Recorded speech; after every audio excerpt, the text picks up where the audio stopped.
Hi masters. ముందుగా Brahma's meditation ఛానల్కి స్వాగతం సుస్వాగతం. జిమ్లో ఉన్న ఆత్మ బంధువులందరికీ కూడా ఆత్మ ప్రణామాలు, కృతజ్ఞతలు. ఈరోజు న్యూ ఇయర్ కదా మాస్టర్స్, అందరికీ ముందుగా గ్రూప్లో ఉన్న వాళ్ళకి, యూట్యూబ్లో వీక్షిస్తున్న ప్రేక్షకులందరికీ కూడా నూతన సంవత్సర శుభాకాంక్షలు. అలాగే మేడంకి ఈరోజు ఎంతో గొప్పగా ఈరోజు మనందరికీ ఇలా అద్భుతంగా క్లాస్ చెప్పాలని మేడం కనిపించడం, మన కోసం ఎంతో గొప్ప టాపిక్ తీసుకున్నారు, నూతన జీవితానికి పంచ ప్రణాళికలు అనేసి. మేడం, మీకు బ్రహ్మాస్ మెడిటేషన్ ఛానల్ నుండి స్వాగతం సుస్వాగతం madam. Thank you. Over to you madam. Thank you so much. So కొత్త టాపిక్ కదా, నాకు ఫస్ట్ అవకాశం వచ్చింది బ్రహ్మాస్ మెడిటేషన్ ఛానల్ నుంచి. So first of all thank you so much and to Brahma's meditation channel టీమ్కి అంతా కూడా. సో కొత్త సంవత్సరం వచ్చింది, సరే కొత్తగా ఒక టాపిక్ నాకు ఎప్పుడు అనిపిస్తూ ఉంటుంది, కానీ అది ఏ సందర్భంలో చెప్పాలో మేబీ ఇవాళ కోసం అని వెయిట్ చేశానేమో ఇన్ని రోజులు. సో కరెక్ట్గా సెట్ అవుద్దని చెప్పి అస్సలు అనుకోలేదు ఇవాళ క్లాస్ ఉంటుందని నాకు. మరి అలా ఇంట్యూషన్ అన్నమాట చెప్పాలి అనేసి. సో అది మేడం ద్వారా మళ్ళీ ఇవాళ నాకు కుదిరింది. Thank you so much. Okay అండి. సో మరింత ఎనర్జీతో మనం ముందుకు దూసుకుపోవాలండి అందరం కూడా. న్యూ ఇయర్ అనేది, ఆ న్యూ అనేది మనల్లో నూతనత్వాన్ని పెంచాలి. న్యూ ఇయర్ అని విషయం చెప్పుకుంటున్నాము, వాట్సాప్ మెసేజ్లు పెట్టుకుంటున్నాము, ఫోన్లు చేసి మాట్లాడుకుంటున్నాము, కానీ అసలైన నూతనత్వం అనేది మనలో కనపడాలండి. అంతే కదండి, నూతనత్వము చెప్పుకోవడంలో రాదు, మనలో మార్పు ద్వారా నూతనత్వం ఎప్పటికప్పుడు నూతనంగా మనం కనపడుతూ ఉండాలి, ఆ పనులు చేస్తూ ఉండాలి, అన్ని నూతనత్వంగా. ఆ న్యూ న్యూ యూ అంటారు, ఆ న్యూ యూ మీలో ఆ నూతనత్వం కనపడుతూ ఉండాలి, అప్పుడు మీరు ఎదుగుతూ ఉంటారండి. అర్థమైంది అనుకుంటా. సో మనలోని కొత్త కోణాన్ని మనం ఎప్పుడూ వెతుకుతూ ఉండాలి. ఇంకా సింపుల్ గా చెప్పాలంటే మనందరిలో ఉన్నాయండి, ఆ పొటెన్షియల్ ఉంది, ఆ శక్తి ఉంది మనకందరికి. మనం ఏంటంటే ఒక భౌతిక ప్రపంచమా ఎప్పుడు మనల్ని లాగేస్తూ ఉంటుంది కిందకి. ఇది మన అందరికి ఇప్పుడు అనుభవపూర్వకంగా తెలుస్తుంది. ఎట్లా తెలుస్తుందంటే మనం ఇప్పుడు కొంచెం గమనించే స్థితికి వెళ్ళాం, ఒక ఎరుకతో జీవించే స్థితికి మనం చేరాం కాబట్టి ఓకే, ఈ భౌతిక ప్రపంచం నన్ను లాగేస్తూ ఉంది, ఈ మనస్సు నన్ను లాగేస్తూ ఉంది, నాకు చాలా ఛాలెంజెస్ ఉన్నాయి చుట్టుపక్కల, కానీ నాకు ఇంకొక కోణం ఉంది, నాలో ఆ శక్తి ఉంది, వీటన్నిటినీ దాటి మరింత ఎనర్జైజ్ అయ్యి శక్తివంతులుగా మారడానికి నాలోనే ఉంది ఆ శక్తి అన్న ఎరుక ఇప్పుడు మనకి కలిగింది. కానీ అది ప్రాక్టికల్ గా సాధ్యమయ్యేది ధ్యానంతోనే. ఇదంతా మనందరికీ తెలిసిన విషయమే.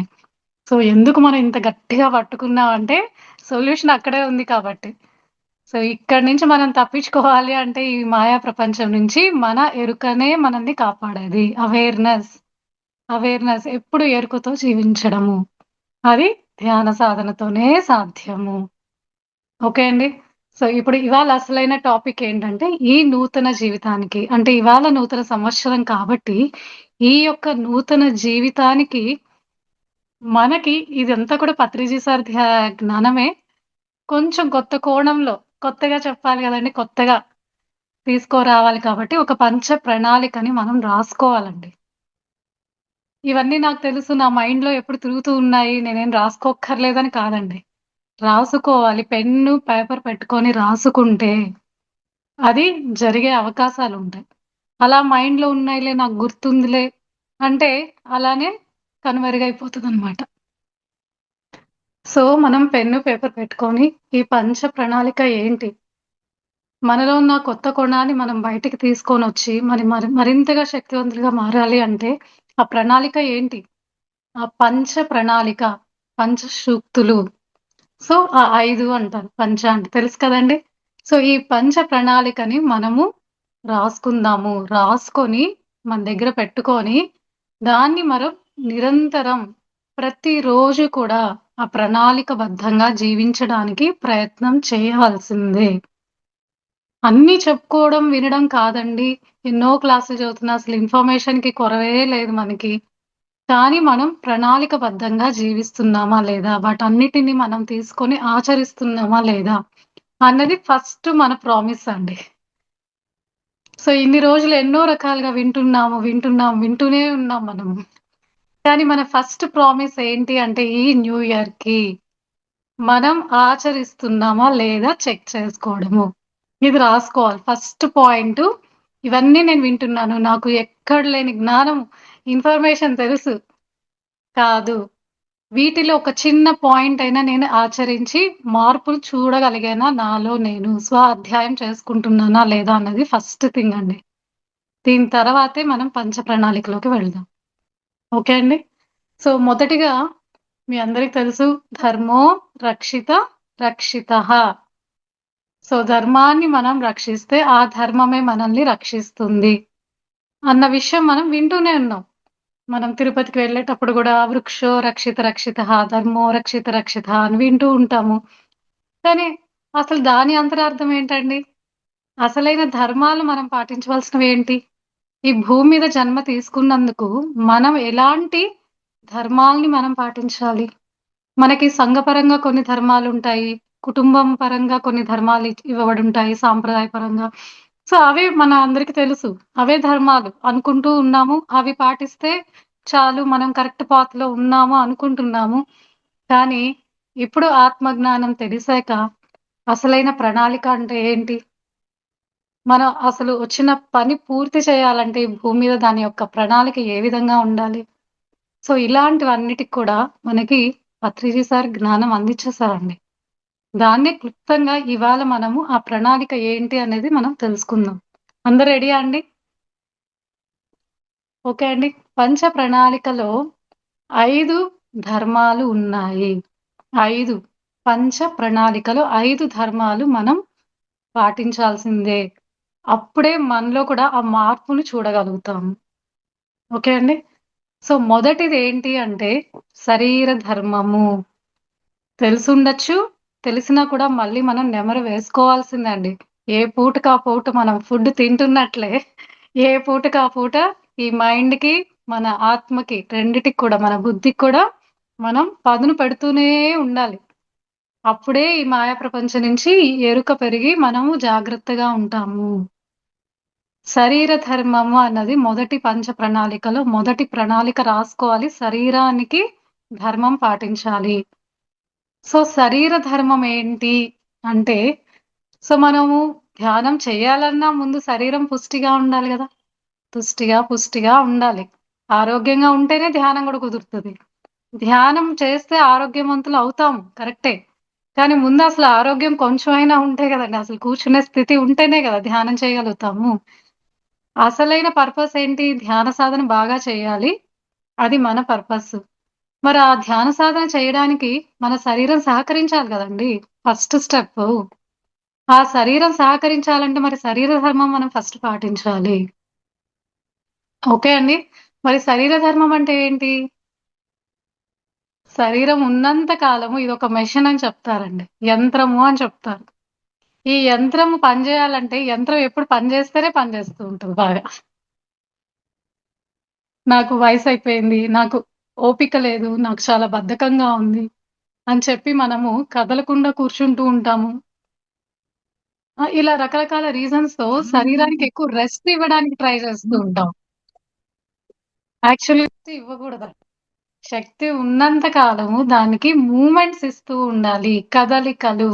దీన్ని కదిలిస్తేనే అది మనల్ని తర్వాత కదిలిస్తుంది. ఇది గుర్తుపెట్టుకోవాలి. దీన్ని కదిలిస్తున్నంత వరకే ఇది మనల్ని కదిలిస్తూ ఉంటుంది. అక్కడ మనం స్టాప్ చేసామనుకోండి, కదలకుండా కూర్చున్నాం అనుకోండి, కొన్ని రోజులకి మనల్ని కదలనీయకుండా చేస్తది ఈ శరీరం. సో, దాని యొక్క కిటికీ ఏంటి అంటే ఎప్పుడు కదిలిస్తూ ఉండాల. మూవ్‌మెంట్స్. అంటే ఏదో ఒక ఫిజికల్ యాక్టివిటీ చేయాలి అని శరీర యొక్క ధర్మం మనకి చెప్తుంది. మీ మీకు తోచినంతలో శరీర ధర్మాన్ని పాటించాలి. మీరు వాకింగ్ చేస్తారా? చేయండి. యోగా చేస్తారా? చేయండి. జిమ్‌కి వెళ్తారా? వెళ్ళండి. డాన్స్ వేస్తారా? చేయండి. జుంబా ఇలా రకరకాలుగా ఉన్నాయి శరీర ధర్మాలు. మీకు ఏది కనెక్ట్ అవుతదో అది ఒకటి దినచర్యలో భాగంగా ఉండవలసిందే. ఖచ్చితంగా ఇది ఫాలో చేయాలి. మనం ఆరోగ్యంగా ఉండాలి అంటే శరీరం మనకి సహకరించాలి. సో, దీని యొక్క ధర్మాన్ని మనం పాటించాలి. మొదటిది మూవ్‌మెంట్స్ ఇవ్వాలి. ఏదో ఒక ఫిజికల్ యాక్టివిటీని మనం మన దినచర్యలో భాగంగా చేసుకోవాలి. ఒక డిసిప్లిన్డ్ లైఫ్ అండి. ఆధ్యాత్మికత జీవితం అంటే ఇదొక జీవన విధానం చెప్పాలంటే. ఇదేదో ఒక రిలీజియన్‌కి సంబంధించింది ఒక కేటగరీ ఆఫ్ పీపులే చేస్తారు. ఈ ఆధ్యాత్మికతలోకెళ్తే సన్యాసులైపోతారు. ఇదంతా కూడా రాంగ్ అన్నమాట. Wrong thinking. యాక్చువల్‌గా ఇదొక అద్భుతమైన జీవన విధానమే. ఆధ్యాత్మిక జీవితం అంటే అద్భుతమైన జీవన విధానము. అద్భుతంగా జీవించడమే ఆధ్యాత్మికతము. ఓకే అండి. సో, ఇప్పుడు శరీర ధర్మంలో ఒక విషయం మనకు తెలిసింది. ఏదో ఒక రకంగా దీన్ని కదిలిస్తూ ఉండాలి రోజులో. రోజులో 10,000 స్టెప్స్ వేయండి అని మనకి ఈ మధ్య చెప్తూ ఉన్నారు. 10,000 స్టెప్స్ వేయగలిగితే ఆ రోజుకి సంబంధించిన యాక్టివిటీ పూర్తయినట్లు అని. స్మార్ట్ ఫోన్‌లు, స్మార్ట్ వాచెస్ పెట్టుకొని చెక్ చేసుకుంటూ ఉంటారు. 10,000 స్టెప్స్ అయితే ఆ రోజుకి ఆ బాడీకి మనం న్యాయం చేసినట్లు. జస్టిఫికేషన్. న్యాయం జరిగినట్లన్నమాట. సో, అలాగే అదొకటి యాడ్ చేయాలి. ఇంకా రైట్ ఫుడ్ అండి. మనం ఎలాంటి ఆహారం తీసుకుంటున్నాము. శాకాహారం అని పేరు చెప్పి డీప్ ఫ్రైలు, ఉప్పు, కారాలు, మషాలాలు అలా ఎక్కువ కాకుండా అన్నిటివి మితంగా వేసుకొని సాత్విక ఆహారము తీసుకోవడం చేయాలి. శాకాహారం ఇంకా చెప్పక్కర్లేదు. మనందరికీ తెలుసు. అందులో కూడా చాలా వరకు వీలైనంత వరకు కూడా అప్పటికి అప్పుడు వండిన ఆహారము. ఆ రోజులో వండిన ఆహారం తినండి. ఫ్రిడ్జ్‌లో పెట్టి మాత్రం పక్క రోజు తినొద్దు. చాలా మంది మనము చేసే పొరపాటు కర్రీస్ చేస్తాము. మిగిలింది పడేయడం ఎందుకని ఫ్రిడ్జ్‌లో పెడితే ఏమి కాదులే. పక్క రోజు తింటాము అనుకుంటూ ఉన్నాము. కానీ మనం ఇప్పుడు ఒక ఆధ్యాత్మిక జర్నీలో ఉన్నంత రోజులు ఆ ముందు రోజువి నిల్వ ఉండేటివి ఎక్కువ తీసుకోకూడదండి. దీనివల్ల ఏమవుతుందంటే మనం ధ్యానంలో తీసుకున్న శక్తిని కోల్పోతూ ఉంటాము. ఇది గుర్తుపెట్టుకోవాలి. ఎందుకు ఫ్రెష్ ఫుడ్ ఎప్పుడు తీసుకోవాలి అంటే అది మన శక్తిని ఏమాత్రం డిస్టర్బ్ చేయకుండా ఉంటుంది. నిన్నటివి నిల్వ ఉండేటివి ఎక్కువ పర్సెంటేజ్ మీలో ఉంది అంటే మీ శక్తిని మీరు తెలియకుండా పోగొట్టుకుంటూ ఉన్నారు. ధ్యానంలో మనం శక్తి సంపాదిస్తున్నాం. కానీ దాన్ని మనం పోగొట్టుకుంటూ ఉన్నాం. ఇది గమనించాలి. ఓకే అండి. సో, రెండవ విషయము చక్కటి ఆహారము ఫ్రెష్‌గా ఆ రోజు వండుకున్నది ఆ రోజు పూర్తి చేయండి. ఫ్రిడ్జ్‌లో పెట్టుకొని తినే అలవాటుంటే ఖచ్చితంగా మానేసేయండి. ఎస్పెషల్లీ ఈ జర్నీలో ఉన్న వాళ్ళకి ఇది చాలా హెల్ప్ చేస్తది. చెక్ చేయండి. ఎక్స్‌పెరిమెంట్ చేయండి.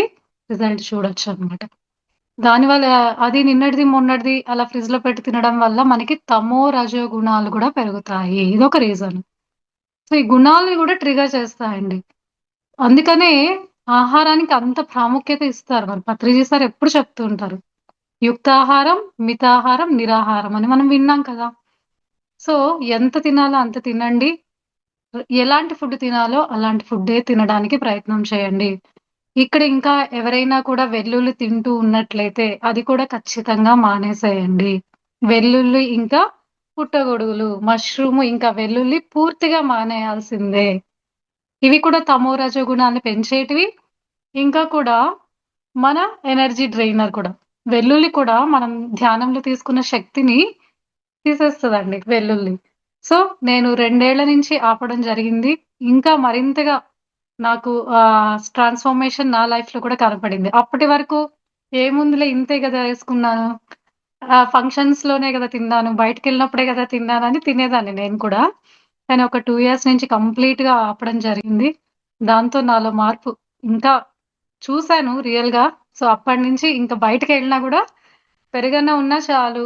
నాకు వెల్లుల్లి ఉండాల్సిన అవసరం లేదని హ్యాపీగా పెరుగన్నమన్నా తినేసొస్తానండి ఇప్పుడు. అంత కమిటెడ్‌గా ఉన్నాననమాట.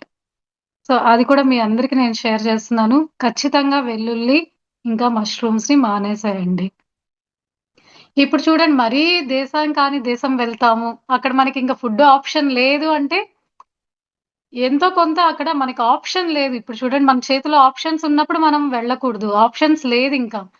నేను ఫుడ్ తినకపోతే నేను తిరగలేను. అక్కడ ఆప్షన్స్ లేదు అంటే, అక్కడ బయట దేశాలకి ఏదైనా ట్రిప్‌కి అట్లా వెళ్ళినప్పుడు కుదరలేదు అంటే న్యాయపరంగా మీకు మీరు న్యాయంగా ఉండాలండి. మీ ఆత్మ పరంగా మీరే సాక్షి. దానికి తగ్గట్టు ఏదైనా ఆ ఒకటి అర అది కూడా సజెస్ట్ చేయకూడదు యాక్చువల్‌గా. నేను చెప్తున్నాను. ఇలాంటి సిట్యుయేషన్స్‌లో తప్ప చాలా వరకు 90% మీరు తినకుండా ఉండడానికే ప్రయత్నం చేయండి. అర్థమైందా అండి? సో, చిన్న చిన్న విషయాలే ఇవన్నీ కూడా నూతన జీవితానికి చిన్న చిన్న విషయాలే. కానీ ఇవి పెద్ద మార్పుని తీసుకొస్తాయి మన జీవితంలో. ఓకే అండి. సో, మరి మూడవదేంటి శరీర ధర్మంలో అంటే చక్కగా మాట్లాడగలగాలి. ఈ సెన్సెస్ అన్నీ మన ఇంద్రియాలన్నీ ఉన్నాయి కదండీ! ఈ ఇంద్రియాలు ఎలాంటివి తీసుకుంటున్నాయి? రోజువారీ దినచర్యలో మనం వీటిని ఏ విధంగా ఉపయోగిస్తున్నామో చెక్ చేసుకోవాలి. ఎలాంటివి చూస్తున్నాం? ఎలాంటివి వింటున్నాం? ఎలాంటివి మాట్లాడుతున్నాము? ఆహారం అంటే మనం శరీరానికి లోపలికిచ్చేదే కాదండి. ఈ ఇంద్రియాలకి కూడా ఇచ్చేదే ఆహారము చెక్ చేసుకోవాలి. ఎలాంటి ఆహారాన్నిచ్చి వీటిని నువ్వు పోషిస్తున్నావో చెక్ చేసుకోవాలి. సో, ఇంక మీకు చెప్పక్కర్లేదు గదండీ! ఎలాంటివి చూడాలి? ఎలాంటివి వినాలి? ఎలాంటివి మాట్లాడాలని. ఇప్పుడు మనం అందరం ఈ జర్నీలో ఉన్నందుకు ఆత్మ జ్ఞానానికి సంబంధించినవి మాక్సిమం. లేకపోతే ఎలాంటి హింస లేని వాటిని చూడొచ్చు. ఆహ్లాదంగా ఉండే వాటిని చూడొచ్చు. ఆనందాన్నిచ్చే వాటిని చూడొచ్చు. ఈ కళ్ళు ఉండేది ఆనందభరితంగా ఉండే ఆహ్లాదాన్నిచ్చే వాటిని చూడొచ్చు. హింసకు సంబంధించినవి చూడకూడదు. మనం ఎక్కడైనా చూసినా కూడా ఇలా మనం కళ్ళు మూసేసుకుంటాం గదండీ! అంటే మన సహజ గుణంలోనే అవి ఇష్టపడవు చూడడానికి. సో, అలా మనం జాగ్రత్త పడాలి. ఎలాంటివి వింటున్నాం? ఎవరైనా జడ్జిమెంట్లు ఇస్తున్నారు, ఎవరైనా కంప్లెయింట్లు చేస్తున్నారు, ఎవరైనా ఒకరి గురించి ఒకరు లేడీస్ కలిస్తే మాట్లాడుతూ ఉంటారంటాం గదా! వీళ్ళు కలిస్తే వాళ్ళ గురించి, వీళ్ళ గురించి అని మాట్లాడుతూ ఉంటారు. సో, ఇవన్నిటికి దూరంగా ఉండాలి మనము.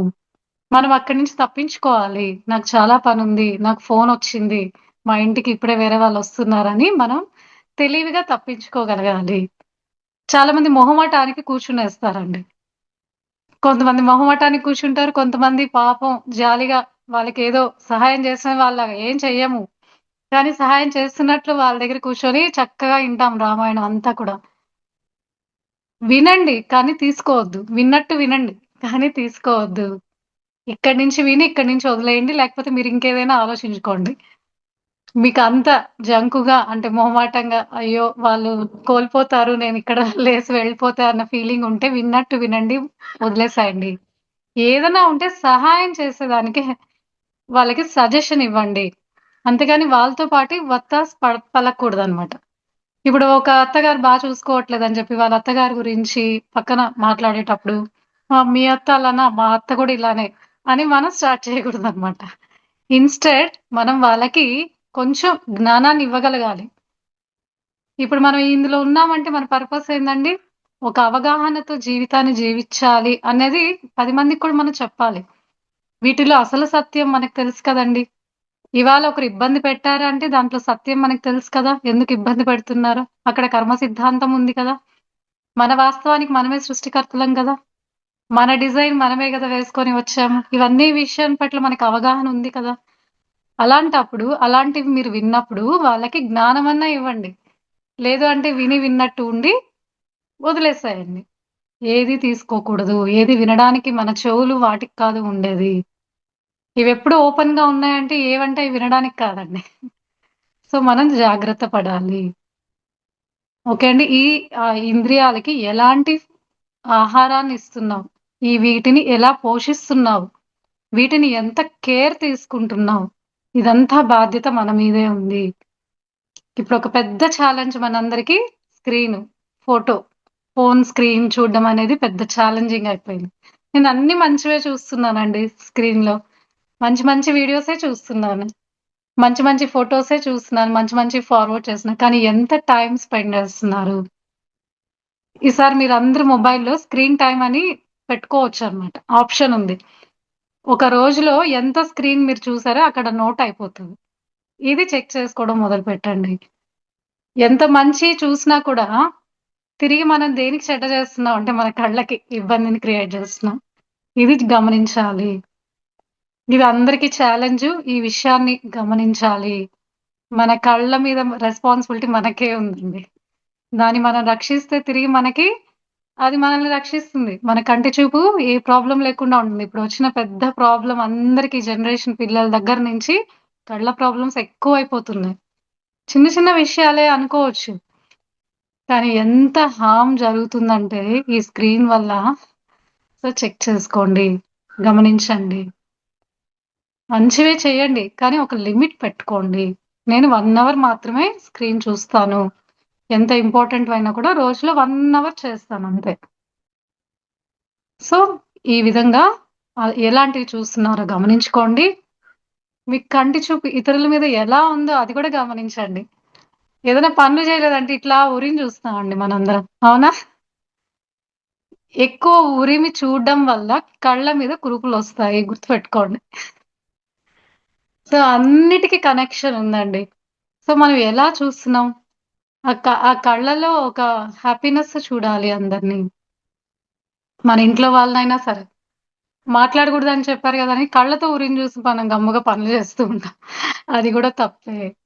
సో, చక్కగా అన్నిటిని యాక్సెప్ట్ చేస్తూ అవగాహనతో ఉండండి. స్క్రీన్ గూడా చెక్ చేసుకోండి. సో, ఇలా మన ఇంద్రియాలకి కూడా ఎలాంటి పోషణ జరుగుతుంది, వాటిని ఎలా కాపాడుకుంటున్నాము, వాటికి ఎంత న్యాయం చేస్తున్నామో మనం గమనించాలి. చిన్న విషయాలు అనుకోవద్దు. మనలో మార్పు కొత్తగా మారాలి కదండీ మనందరము. సో, ఇన్ని రోజులుగా నేను స్క్రీన్ తెలియకుండా ఇన్ని గంటలు వాడేసానా అనుకున్న వాళ్ళందరూ ఇవాళ నుంచి ఇదొక ప్రామిస్ తీసుకోండి. మంచివి చూస్తాను. కానీ ఒక లిమిట్‌తో చూస్తాను నేను. ఎలాంటివి చూస్తున్నాను, ఎలాంటివి మాట్లాడుతున్నాను, ఎలాంటివి వింటున్నాను. ఇవన్నీ కూడా చెక్ చేసుకోవడం. సో, శరీర ధర్మంలో 3 భాగాలున్నాయండి.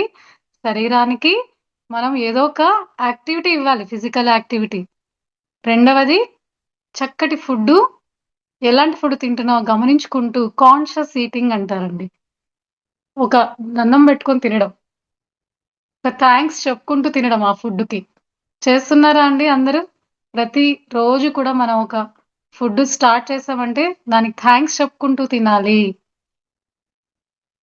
దానికి కృతజ్ఞతతో కలిపి తినాలి. పాజిటివ్ వర్డ్స్ చెప్పాలి. ఐ లవ్ యూ చెప్పుకుంటూ తినాలి ఆహారాన్ని. ఒకవేళ అనుకోకుండా బయట ప్రయాణాలు చేస్తున్నాము. ఒక హోటల్‌లో తినాల్సొస్తుంది. వాళ్ళెలాంటివి ఎలా వాడారో, ఎలా పెడుతున్నారో మనకు తెలీదు. అప్పుడు మనం దానికి బ్లెస్సింగ్ ఇవ్వాలన్నమాట ఆ ఫుడ్‌కి. ఇది నాకు సంపూర్ణ ఆరోగ్యాన్ని ఇస్తుంది అని మనం పాజిటివ్ వర్డ్స్ చెప్పుకుంటూ తింటే ఆ హోటల్ ఫుడ్ గూడా మనకి ఎఫెక్ట్ అవ్వదు. ఫుడ్ పాయిజన్‌లు అవ్వవు. మనం తిట్టుకుంటూ తిన్నామనుకోండి ఖచ్చితంగా అది చేంజ్ అయిపోతుందన్నమాట. సో, ఎప్పుడు మనం ఆ ప్రేమనిస్తూ కృతజ్ఞతా భావంతో ఆహారాన్ని స్వీకరిస్తూ ఉండాలి. ఇదొక అలవాటు చేసుకోవాలి. రోజు మనం తింటూనే ఉన్నాం. కానీ ఒక్క నిమిషం తినే ముందు థాంక్స్ చెప్పుకుంటూ దాన్ని నువ్వు నాకు సంపూర్ణ ఆరోగ్యాన్ని, శక్తిని ఇస్తున్నావు అని ఆ ఆహారానితో గూడా మాట్లాడుకొని, దీన్ని పండించిన వాళ్ళ రైతుల్ని తలుచుకొని నిజంగా అండి ఇవన్నీ కూడా చేయాలి. ఇన్ని రోజులు మనం చేయకపోతే ఇవన్నీ కూడా మనము చేసుకుందాం, మొదలు పెడదాము. చిన్న చిన్న మార్పులు. అర్థమైందా అండి? సో, శరీర ధర్మంలో మనం 3 విషయాలు తెలుసుకున్నాము. ఎంతో కొంత యాక్టివిటీ ఉండాలండి. ఇంకా చక్కటి ఆహారం తీసుకొని కృతజ్ఞతతో తినాలి ఆ ఆహారాన్ని. ఇంకా సరిపడా నీరు కూడా తాగాలి. చాలా మంది నీరు సరిగా తాగరండి. నీరు కూడా తాగాలి. మన శరీరం అంతా కూడా 70% నీటితో తయారై ఉంది. మరి అదంతా కూడా చెమట రూపంలో ఎన్నో రకాలుగా బయటకు వెళ్ళిపోతుందండి. మళ్ళీ దాన్ని భర్తీ చేయాలనా లేదా? సో, సరిపడా వాటర్ తాగాలండి. మినిమమ్ 8-10 గ్లాసులు నీళ్లు తాగవలసిందే ప్రతిరోజు. ఇవి చెక్ చేసుకోండి. మరి ఎప్పుడు తాగాలి అంటే ఆహారం తినేటప్పుడు కాదు. ఏదైనా మనం ఆహారం తినాలనుకున్న అరగంట ముందు తాగాలి. తినిన 2 గంటల తర్వాత మళ్ళీ నీళ్లు తాగుతూ ఉండాలి. ఇది ఖచ్చితంగా పెట్టుకోవాలండి రూల్. మేము ధ్యానం చేస్తున్నాం ఇవన్నీ మాకవసరం లేదు. మాకు ధ్యానం అంతా ఆరోగ్యాన్ని ఇస్తదంటే కాదండి. శరీర ధర్మం అనేది కూడా ఉంది. అప్పుడు ధ్యానం గూడా బాగా కుదురుతది కూర్చొని చేస్తే. ఇది గుర్తుపెట్టుకోవాలన్నమాట. మీరు తిట్టుకుంటూ వాటర్ తాగితే ఆ వాటర్‌లో ఉన్న కూడా మాలిక్యులర్ స్ట్రక్చర్ ఒకటుంటుందన్నమాట. ఒక జపాన్ సైంటిస్ట్ కనుక్కున్నారు. దాన్ని తిట్టుకుంటూ తాగినప్పుడు వాటర్‌లో ఒక స్ట్రక్చర్ ఉంటదంట. అది మారిపోయి ఉంటుంది. దానికి ఐ లవ్ యూ చెప్తూ, థ్యాంక్ యూ చెప్తూ తాగితే దాంట్లో స్నో ఫ్లేక్స్ లాగా డిజైన్ కనపడిందంట. ఎక్స్‌పెరిమెంట్ చేసిన తర్వాత. ఎందుకంటే ఇప్పుడు 70% మన బాడీలో నీరే ఉంది అన్నప్పుడు, మనం తిట్టుకుంటూ తాగితే ఆ లోపలంతా కూడా ఆ స్ట్రక్చర్ మారిపోయి మనకి నెగటివిటీ పెరుగుతదనమాట. అదే ఒక ఆహ్లాదంగా, ఒక ప్రేమిస్తూ, ఒక ఇష్టపూర్వకంగా తాగినప్పుడు, థాంక్ యూ చెప్పుకొని తాగినప్పుడు, అవి స్నో ఫ్లేక్స్, డైమండ్ అలాంటి రకరకాల డిజైన్స్‌తో అందంగా ఉంటదంటే, అది పాజిటివిటీని పెంచుతూ ఉంది మన లోపల. సో, ఆహారం కూడా ఇదే. అందుకే తిట్టుకుంటూ తినవాకరా, హ్యాపీగా తినండి అని చెప్తూ ఉంటాం గదండీ! ఏడుస్తున్నప్పుడు తినొద్దంటాం, స్ట్రెస్‌లో ఉన్నప్పుడు తినొద్దని జెప్తాం. అంటే మన గజిబిజి మైండు ఆ ప్రభావం మన ఆహారంలో కూడా పడుతుంది. తిరిగి మనం ఆహారం తీసుకోవడం వల్ల గజిబిజి ఇంకొంచెం పెరుగుతదనమాట. సో, మనం ఎప్పుడు తినేటప్పుడు ఏడవకుండా తినాలి, ఆనందంగా తినాలి అన్నది ఒక చిన్న విషయం అండి. ఓకే అండి. సో, ఇలాంటివి కూడా పాటించాలి. ఎక్కువ ఫ్రూట్స్, వెజిటబుల్స్ ఏదో ఒక రకంగా డైలీ మనము యాడ్ చేసుకోవాలి మన దినచర్యలో. శాకాహారం అని చెప్పేసి ఎప్పుడు వండుకునేటివే కాదండి. అట్‌లీస్ట్ ఏకాదశి వస్తది గదండీ! 15 రోజులకొక్కసారి. మరి ఆ రోజైనా తినండి కంప్లీట్ కుకింగ్ లేకుండా ఫుడ్ అనుకోండి ఒక్కరోజు 15 రోజులకొక్కసారి. అలా పాటించండి. లేదంటే లైట్ ఫుడ్ తీసుకోండి. ఒక్క పూటే తినండి. బ్రేక్ ద రొటీన్ అని చెప్పారు గదా! అట్‌లీస్ట్ మొత్తం తినకుండా ఉండలేకపోయినా ఒక్క పూట తిని నేచురల్ ఫుడ్ ఎక్కువ తినండి. అట్‌లీస్ట్ 15 రోజులకొకసారి స్లోగా స్టార్ట్ చేయండి. నేను కూడా ఏకాదశి ఫాలో చేస్తానండి. లైట్ ఫుడ్ తీసుకుంటాను. అంటే ఫుల్ ఫాస్టింగ్ కాదు. అట్‌లీస్ట్ ఫ్రూట్స్ అంత నేచురల్ ఫుడ్ అన్నమాట. మొక్కజొన్నవి అవి, స్వీట్ పొటాటోసు, ఇంకా ఫ్రూట్సు ఇలా తీసుకుంటా. మరీ ఆకలేసి బయట తిరుగుతున్నప్పుడు ఒక్క పూట ఏదైనా లైట్‌గా అన్నమాట. అంతే ఆ రోజుకి. సో, ఇవన్నీ కూడా చేయాలండి. ఇదంతా ఏమవుతుందంటే డైజెస్టివ్ సిస్టమ్ రీచార్జింగ్ అవుతూ ఉంటది. దాని యొక్క నైపుణ్యత పెరుగుతూ ఉంటుంది. ప్రతి పూట తింటున్నాం గదండీ! ఒక్కరోజు మనం ఇలా చేద్దాము.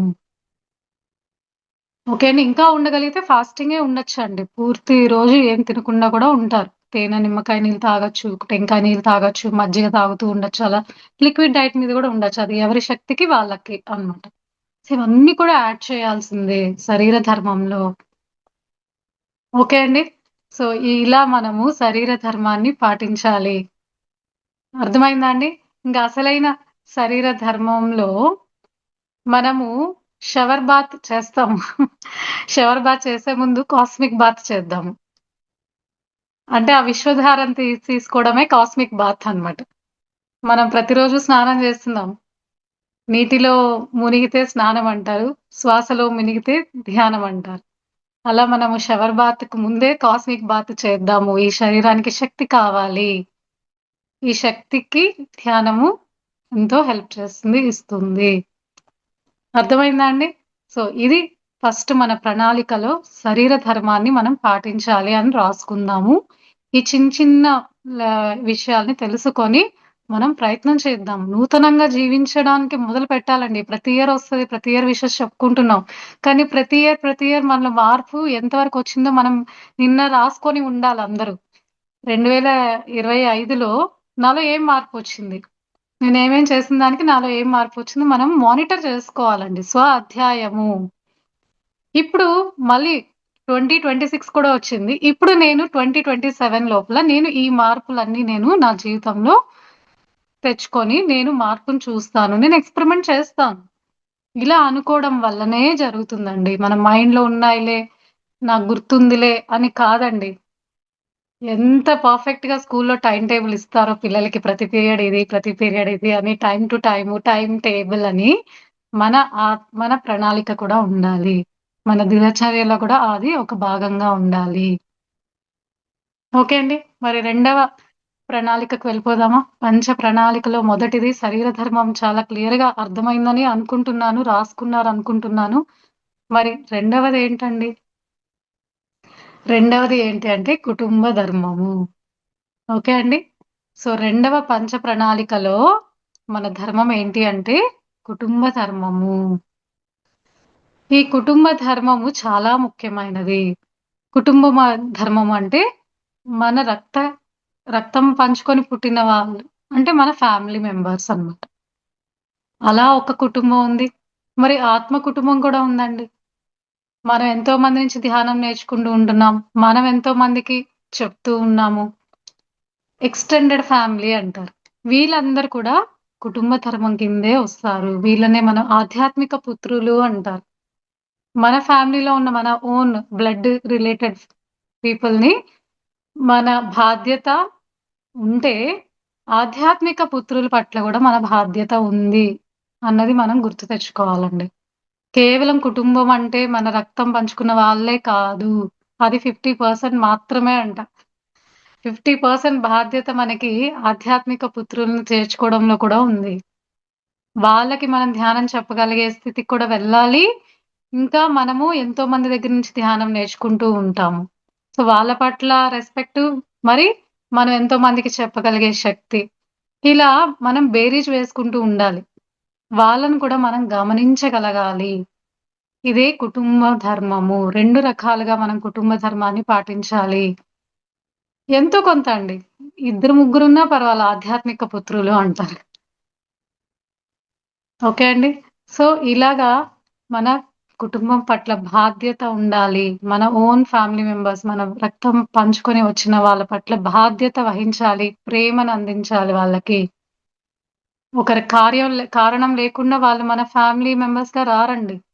ఖచ్చితంగా ఈ విషయం తెలుసుకొని, వాళ్ళని మనమే తెచ్చుకున్నాము, మనమే ఇన్వైట్ చేసాము ఒక ఫ్యామిలీగా అనుకోని, వాళ్ళ పట్ల పూర్తి బాధ్యత, ప్రేమ ఇస్తూనే ఉండాలండి. ఇది కుటుంబ యొక్క ధర్మం. ఇంకా ఆధ్యాత్మిక పుత్రులని ఎప్పటికప్పుడు మనము సేకరించుకుంటూ ఉండాలి. ఎంతో మందికి మనము ఈ ధ్యానాన్ని, జ్ఞానాన్ని అందించగలిగే బాధ్యతను గూడా తీసుకోవాలి. అదే ఆత్మ కుటుంబ ధర్మము అంటారు. ఓకే అండి. సో, ఆత్మ కుటుంబ ధర్మం కూడా ఉంది. కుటుంబ ధర్మంతో పాటు ఆత్మ కుటుంబ ధర్మం కూడా మనం ఎప్పుడైతే బాధ్యత తీసుకుంటామో, ఇవన్నీ ఏం చేస్తాయంటే మన ఆత్మ చైతన్యాన్ని పెంచుతూ ఉంటాయి. మన ఆత్మ యొక్క శక్తి పెంచేలా చేస్తాయన్నమాట ఇవన్నీ కూడా. ఇది గమనించాలి. ఓకే అండి. సో, ఆత్మ కుటుంబము ఇంకా రక్త సంబంధిత కుటుంబము. ఈ రెండిటి యొక్క బాధ్యత మన మీదే ఉంది. సో, ఎంతో కొంతమందికి మనం ధ్యానం చెప్పగలగాలి. ఆత్మ జ్ఞానాన్ని పంచుకుంటూ ఉండాలి. అది మన బాధ్యత. ఓకే అండి. సో, ఇది కుటుంబ ధర్మం అండి. అందరికీ క్లియర్‌గా ఉందనుకుంటా. కుటుంబ ధర్మం అనేది 2 రకాలుగా ఉంది. సో, ఈ రెండిటి యొక్క బాధ్యత మన మీదే ఉంది. మరి మూడవ ధర్మానికి వెళ్ళిపోదామా అండి? సో, మూడవ ధర్మం ఏంటి అంటే ఉద్యోగ ధర్మము. ఉద్యోగ ధర్మం అండి. సో, చాలా మంది ఉద్యోగాలు చేస్తూ ఉంటారు. కొంతమంది చేయకపోయుండొచ్చు. కానీ ఉద్యోగ ధర్మాన్ని కూడా మనం పాటించాలి. ఎవరి ఉద్యోగం వాళ్ళు ఇష్టంగా చేయాలి. బాధ్యతతో చేయాలి. 2 విషయాలండి. ఎవరి కెరీర్ వాళ్ళకుంటది గదండీ! కొంతమంది ఐటీ ఫీల్డ్‌లో ఉంటారు. కొంతమంది టీచర్ ఫీల్డ్‌లో ఉంటారు. కొంతమంది ఏవో వంట వాళ్ళుంటారు. పని చేసే వాళ్ళుంటారు. ఎవరి వృత్తిని వాళ్ళు ప్రేమించి చేయాలి. ప్రేమిస్తూ చేయాలండి. ఇష్టపడాలి. వాళ్ళు చేసే వృత్తి పట్ల ఇష్టంతో కూడి ఉండాలి వాళ్ళు. ఎప్పుడైతే ఇష్టంతో కూడి మనం ఆ వృత్తిని మనం ఆచరిస్తూ ఉంటామో, అప్పుడు మనకి ఎక్కడ శక్తి కోల్పోమండి. మీరొక టీచర్ ఫీల్డ్‌లో ఉన్నారనుకోండి, పూర్తి అంకిత భావంతో చేయాలి టీచర్ ఫీల్డ్‌ని. ఒక బాధ్యతతో చేయాలి, ఇష్టంతో చేయాలి. అబ్బా! మళ్ళీ నేనివాళ టీచర్‌గా మళ్ళీ స్కూల్‌కెళ్ళాలా? మళ్ళీ చెప్పాలనా? అబ్బా! వీళ్ళ పిల్లల టార్చర్ మళ్ళీ నేను భరించాలా? అనుకుంటే మీరు శక్తిని కోల్పోతారక్కడ. మీ శక్తి వృధా కాకుండా ఉండాలంటే మీరు చేసే వృత్తిని మీరు ఇష్టపడి చేయాలండి. ఎప్పుడైతే ఇష్టపడి చేయాలి, ఇంకా బాధ్యతతో ఇది నా రెస్పాన్సిబిలిటీ. నేను వృత్తిగా ఎంచుకున్నాను కదా! సో, దాని పట్ల బాధ్యత కూడా నాకు ఉంది. సో, బాధ్యత ప్లస్ ప్రేమ 2 కలిపితే ఆ వృత్తి ధర్మం అని మీరు ధర్మాన్ని పాటించినట్లన్నమాట. సో, ఇష్టపూర్వకంగా చేయండి. బాధ్యతతో చేయండి. దానివల్ల మీరు శక్తిని కోల్పోకుండా ఉంటారు. సో, ఉద్యోగ ధర్మం అనేది కూడా మూడవ ప్రణాళికలో ఈ విధంగా మనం సెట్ చేసుకోవాలి. ఏదన్నా ఒక ఉద్యోగ రీత్యాలో ఉంటే వృత్తుల్లో ఉంటే, ఆ వృత్తి పట్ల మీ బాధ్యత, ప్రేమ కలిగి ఉండాలి. ఇవన్నీ చెక్ చేసుకోండి. ఇప్పుడు వంట చేయడం గూడా ఒక వృత్తే అండి. లేడీస్ సో అది ఇష్టంగా చేస్తున్నామా, బాధ్యతగా చేస్తున్నామా గమనించండి. అయిష్టంగా చేస్తున్నాం, అబ్బా పూట పూట చేయాలనా వీళ్ళకి అనుకోని చేస్తున్నామా చెక్ చేసుకోండి. ఇష్టంగా చేయండి. ఈ విషయం మనకి కడతాలకు వెళ్ళినప్పుడు ఆ వంట ఎంత మందికి ఎంత చేస్తున్నారండి. వాళ్ళని చూస్తే చాలు. మనం ఇంట్లో ఉండే ఒకరికి, ఇద్దరికి వండి పెట్టుకోలేమా అండి? సో, అదంతా చూస్తే చాలా ఇన్‌స్పిరేషన్ అన్నమాట. ఎంత రుచిగా చేస్తున్నారు, ఎంత మందికి చేస్తున్నారు, ఎంత రుచిగా మనము ఆస్వాదిస్తున్నామంటే, వాళ్ళు ఎంత బాధ్యతతో అక్కడ చేస్తున్నారు, ఎంత సేవా తత్వంతో చేస్తున్నారు, అక్కడ మనకు అర్థమైపోయింది. సో, అదే మన ఇంట్లో కూడా వంట అలానే చేస్తే, మన ఇంట్లో వాళ్ళు కూడా ఇష్టంగా తింటారు. ఆరోగ్యం గూడా వస్తుంది వాళ్ళకి. మన భావనలే ఆహారంలోకి వెళ్తాయి కదండీ! సో, మనము ఏ వృత్తిలో ఉన్నా కూడా దాన్ని ఇష్టపడి చేద్దాము. ఇష్టపడి చేద్దాము. బాధ్యతతో చేద్దాము అన్న విషయాన్ని ఇక్కడ మనం గమనిద్దాం. ఓకే అండి. సో, మొదటిది శరీర ధర్మము, రెండవది కుటుంబ ధర్మము, మూడవది వృత్తి ధర్మము. అంటే ఉద్యోగ ధర్మం కూడా మనము చేయాల్సిందే. ఎంతో కొంత ఏదో ఒక వృత్తిలో ఉంటూ ఉండాలండి మనమందరం కూడా. అప్పుడు మనం ఎప్పుడూ ఎనర్జీగా ఉంటామనమాట. ఓకే. ఇంక ఏ పని లేదు అనుకోకూడదండి. ఏదో ఒక పనిని కనెక్ట్ అవ్వాలి. ఏదో ఒక పనికి కనెక్ట్ అవ్వాల్సిందే మనం. శక్తివంతులుగా అప్పుడే మనం మారుతాము. మన బ్రెయిన్ కూడా చురుగ్గా పనిచేస్తూ ఉంటుందన్నమాట. నావంతా అయిపోయాయిలే ఇంక నాకు ఏజ్ అయిపోయింది. నేనేం చేయాలంటే నీకున్న దాంట్లోనే నీకొచ్చింది 10 మందికి షేర్ చేయడానికి ప్రయత్నం చేయండి. అది కూడా వృత్తి కింద మారుతుంది. అర్థమైందా అండి? సో, నాలుగవది మన అసలైన విషయం మన ఆత్మకి సంబంధించిన ధర్మం అండి. ఈ పాటికే మీకు అందరికి అర్థమైపోయి ఉంటుంది. స్వధర్మము. ఇవన్నీ తెలుసు పైన 3.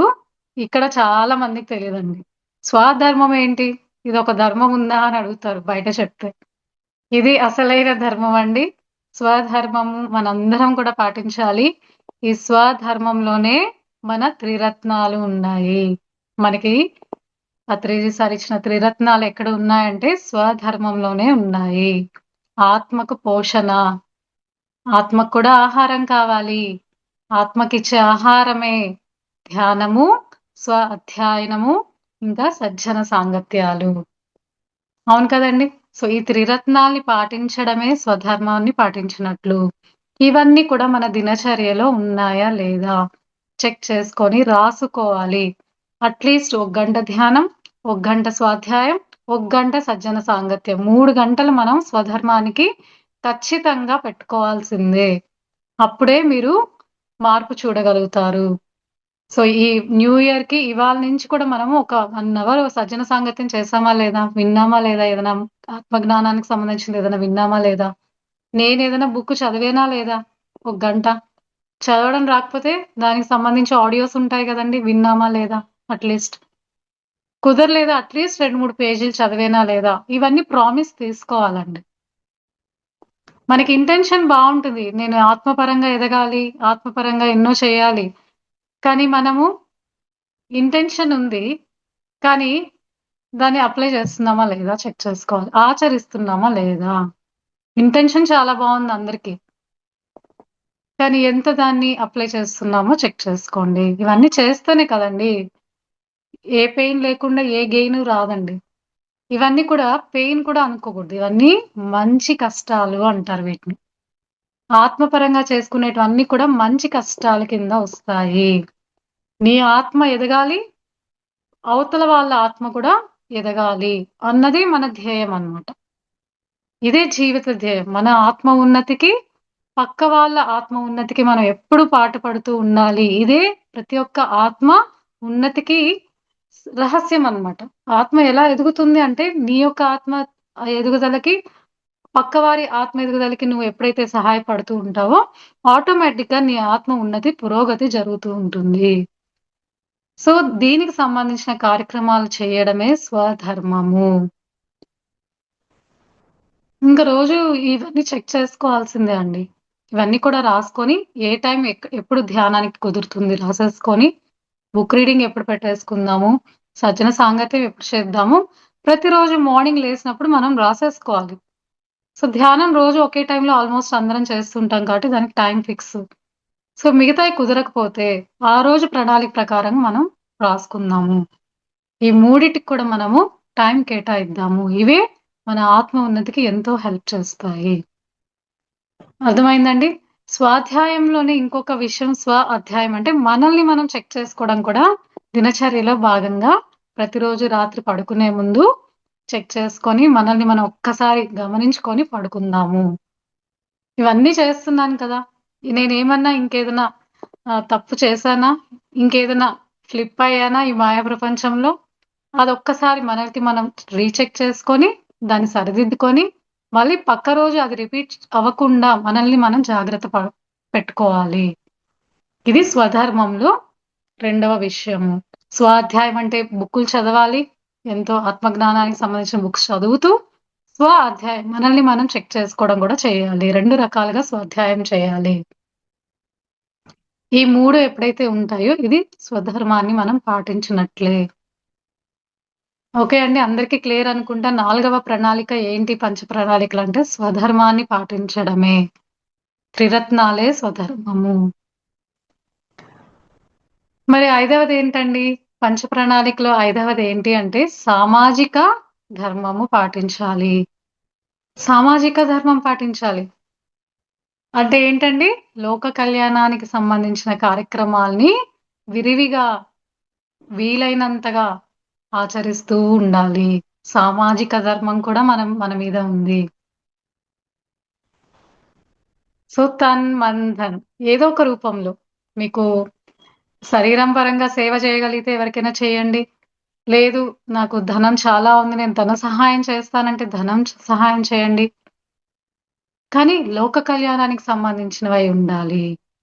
ఇప్పుడు మనం ఆత్మ ప్రయాణంలో ఉన్నాం కాబట్టి, ఆత్మ జ్ఞానంతో ఉన్నాము కాబట్టి మనం లోక కళ్యాణము అంటే ఆధ్యాత్మిక శాస్త్ర సేవల్లోనే ఎక్కువ మనము టైం కేటాయిస్తూ ఉండాలి. అట్లని చెప్పి మిగతావి వద్దని కాదు. ఎదిగే కొద్దీ మనం తెలుసుకున్న ఉన్నతమైన సేవ ఏంటి అంటే ఆధ్యాత్మిక శాస్త్ర సేవ. కాబట్టి వీలైనంత వరకు మనం దాన్నే మనం సేవ రూపంలో మనకి అవకాశం వచ్చినప్పుడల్లా, లేకపోతే అవకాశాన్ని క్రియేట్ కూడా చేసుకోవచ్చు. ఇలా మనం ఆధ్యాత్మిక శాస్త్ర సేవలో నిమగ్నమై ఉండాలి. అప్పుడే మనం సామాజిక ధర్మాన్ని కూడా పాటించినట్లు. అర్థమైందా అండి? సో ఇప్పుడు దీంట్లోనే ఇందాక మనం చెప్పుకున్నట్లు మనకు వచ్చిన దాంట్లో మనం పంచుకోవడం అన్నమాట. ఇప్పుడు మీకు జ్ఞానం ఉంది అంటే కొంచెం జ్ఞానాన్ని పంచండి. మీకు ఇప్పుడు కొంచెం శ్లోకాలు చదవడం వచ్చిందంటే దాన్ని నేర్పించడం మొదలుపెట్టండి. మీ దగ్గర ఏ కళ ఉంటే దాన్ని నేర్పించడానికి ప్రయత్నం చేయండి. లోక కళ్యాణార్థము ఏమీ ఆశించకుండా ఎంతలో కొంతైనా దాన్ని పంచడం నేర్చుకోవాలి. ఓకే అండి. లోక కళ్యాణార్థానికై ఏ ఫలితాన్ని ఆశించకుండా ఎంతో కొంత సేవా తత్వంతో ఉండండి. మీకు ఏది వస్తే అది పంచండి. ఏది ఉంటే అది పంచండి. సమయం ఉంటే సమయాన్ని కేటాయించి వాళ్ళకి మీ జ్ఞానాన్ని పంచండి. మీకు ఏది కళ వస్తే ఆ కళ నేర్పించడానికి ప్రయత్నం చేయండి. ఒక సేవలాగా చేయండి. ఏది ఆశించకుండా చేయండి. ఇది కూడా మీకు ఎంతో సహాయపడుతుంది. మీ ఆత్మ ఉన్నతికి. ఇదే సామాజిక ధర్మము. మీకు తెలుసా అండి WHO ఉంది కదండి, వరల్డ్ హెల్త్ ఆర్గనైజేషన్ ఇప్పుడు ఏం చెప్తుంది అంటే ఆరోగ్యం అంటే కేవలం శరీర ఆరోగ్యం ఉండడం కాదు. శారీరకంగా, మానసికంగా, భావోద్వేగాల పరంగా, ఇంకా ఆధ్యాత్మికంగా, సాంఘికంగా ఇట్లా 5 రకాల్లో మీరు ఫిట్ గా ఉండాలి అని చెప్తుంది. ఫిట్ గా. సో ఇప్పుడు మనం జిమ్కి వెళ్తే బాడీని ఫిట్ గా చేసినట్లు మైండ్ కూడా ఫిట్ ఉండాలి. ఇంటలెక్చువల్ బాడీ ఫిట్ గా ఉండాలి. స్పిరిచువల్ బాడీ ఫిట్ గా ఉండాలి. అన్ని తలాల్లో కూడా ఫిట్నెస్ ని మనము మెయింటైన్ చేయగలిగితే అప్పుడే సంపూర్ణ ఆరోగ్యం మీ సొంతం అవుతుంది అని చెప్పారు. సో ఇంకో రకంగా ఈ నూతన జీవితం అంటే సంపూర్ణ ఆరోగ్యాన్ని పొందడానికి మనకి మనం వేసుకునే పంచ ప్రణాళిక అన్నమాట. సో ఎప్పుడైతే ఈ పంచ ప్రణాళిక అంటే రాసుకోవాలి, టైం టేబుల్. ప్రతిరోజు కూడా ఇలాంటి టైం టేబుల్ వేసుకొని వీటన్నిటి పట్ల మనం న్యాయం చేస్తున్నామా లేదా? ఇంత ఉందండి. ఇంత సీరియస్ గా ఉంటేనే మనం ఎంతో కొంత రిజల్ట్ అయితే ఖచ్చితంగా చూడవచ్చు. అన్ని తెలుసు కాదు, రాసుకోవాలి. ఇవాళ న్యూ ఇయర్ కాబట్టి ఈ సందర్భం వచ్చింది కాబట్టి నాకు కరెక్ట్ గా ఈ టాపిక్ కనెక్ట్ అయింది. సో మనం ఇది రాసుకొని ఇవాళ 2026 నుంచి నేను ఇయర్ అంతా కూడా నేను ఇది ప్రయత్నం చేస్తాను అని మనకి మనం కమిట్ అవ్వాలండి. ఫస్ట్ మన నుంచి రావాలి ఒక స్టెప్. ఎప్పుడైతే మన నుంచి వస్తుందో అది మనం కమిట్ అవుతాం. ఎవరో చెప్పారంటే మనం పెద్దగా చేయం. ఇప్పుడు నేను చెప్పినా కూడా మీరు చేయకపోవచ్చు అని కాదు. మీకు మీకు కలగాలి. అప్పుడు దాని సీరియస్‌నెస్ పెరుగుతుంది. డెడికేటెడ్‌గా ఉంటే ఏదైనా సాధ్యమండి. అవును కదండీ! సో, ఈ విధంగా పంచ ప్రణాళికలు వేసుకొని మనము మన ఆత్మ ఉన్నతితో పాటు సంపూర్ణ ఆరోగ్యాన్ని కూడా మనం పొందవచ్చు. ఇవన్నిటి వల్ల మనం ఒక నూతనత్వాన్ని చూడొచ్చు. మనలో ఉన్న ఆ నూతన కోణం ఏంటి? కొత్తగా మారింది. ఇప్పుడు మమత మేడం కొత్త మమతగా మనం చూడొచ్చు. కొత్తగా మనం మారుతాము. ఇన్ని రోజులు ఇలా ఉండింది. ఇప్పుడు కొత్తగా మారింది. అంటే మనలో ఆ శక్తి ఉంది. దాన్ని మేల్కొల్పాలి. మన డిసిప్లిన్డ్ లైఫ్‌తో ఒక టైమ్ టేబుల్, ఒక ప్రణాళికబద్ధమైన జీవితాన్ని జీవిస్తే మనలో ఉన్న ఆ కొత్త కోణంతో మనం చక్కగా, అద్భుతంగా జీవితాన్ని జీవించవచ్చు అన్నది మనకి ఇవన్నీ కూడా తెలిసిన విషయాలే. ఈ సందర్భంగా మళ్ళీ మనము ఒకసారి గుర్తు తెచ్చుకుంటున్నామనమాట. దీంతో పాటు అండి ఇంకొక విషయాలున్నాయి. సో, ఎలాగా మనము ఈ న్యూ ఇయర్‌లో ఇంకొన్ని విషయాలు మనం ఎలా తీసుకోవచ్చు సీరియస్‌గా అన్నది నేను సేకరించిన ఇన్ఫర్మేషన్‌లో మీకు అది నేను షేర్ చేసుకుంటానండి. సో, ఎప్పుడు మనం వాస్తవికతలో జీవించాలండి. ఒక చిన్న పాయింట్స్ అన్నమాట. వాస్తవికతలో ఉండాలెప్పుడు. మనం ఏం చేస్తాము, మన మనసు ఎప్పుడు ఏం చేస్తది? ఏదో పాస్ట్‌లోకన్నా వెళ్తది, లేదంటే భవిష్యత్తులోకైనా వెళ్తూ ఉంటుంది. అవును కదండీ! కానీ ఎప్పుడు మనము వాస్తవిక జీవితాన్నే జీవించడానికి ప్రయత్నించాలి. ఈ క్షణంలో నేనిప్పుడు ఏం చేయగలుగుతాను అన్న దిశగా ఆలోచిస్తూ, ఈ క్షణంలో ఉండగలిగే ప్రయత్నం చేస్తూ ఉండాలి. అదే ఎరుక. ఈ క్షణంలో జీవించడమే వాస్తవిక జీవితాన్ని జీవించడం అంటే. అర్థమైందా అండి? సో, ప్రతి ఒక్కరం కూడా వాస్తవిక జీవితాన్ని మనము జీవించాలి అన్నది ఒకసారి గుర్తు చేస్తున్నానండి. మరొకటి పరిశోధనాత్మకంగా జీవించాలి. పరిశోధాత్మిక.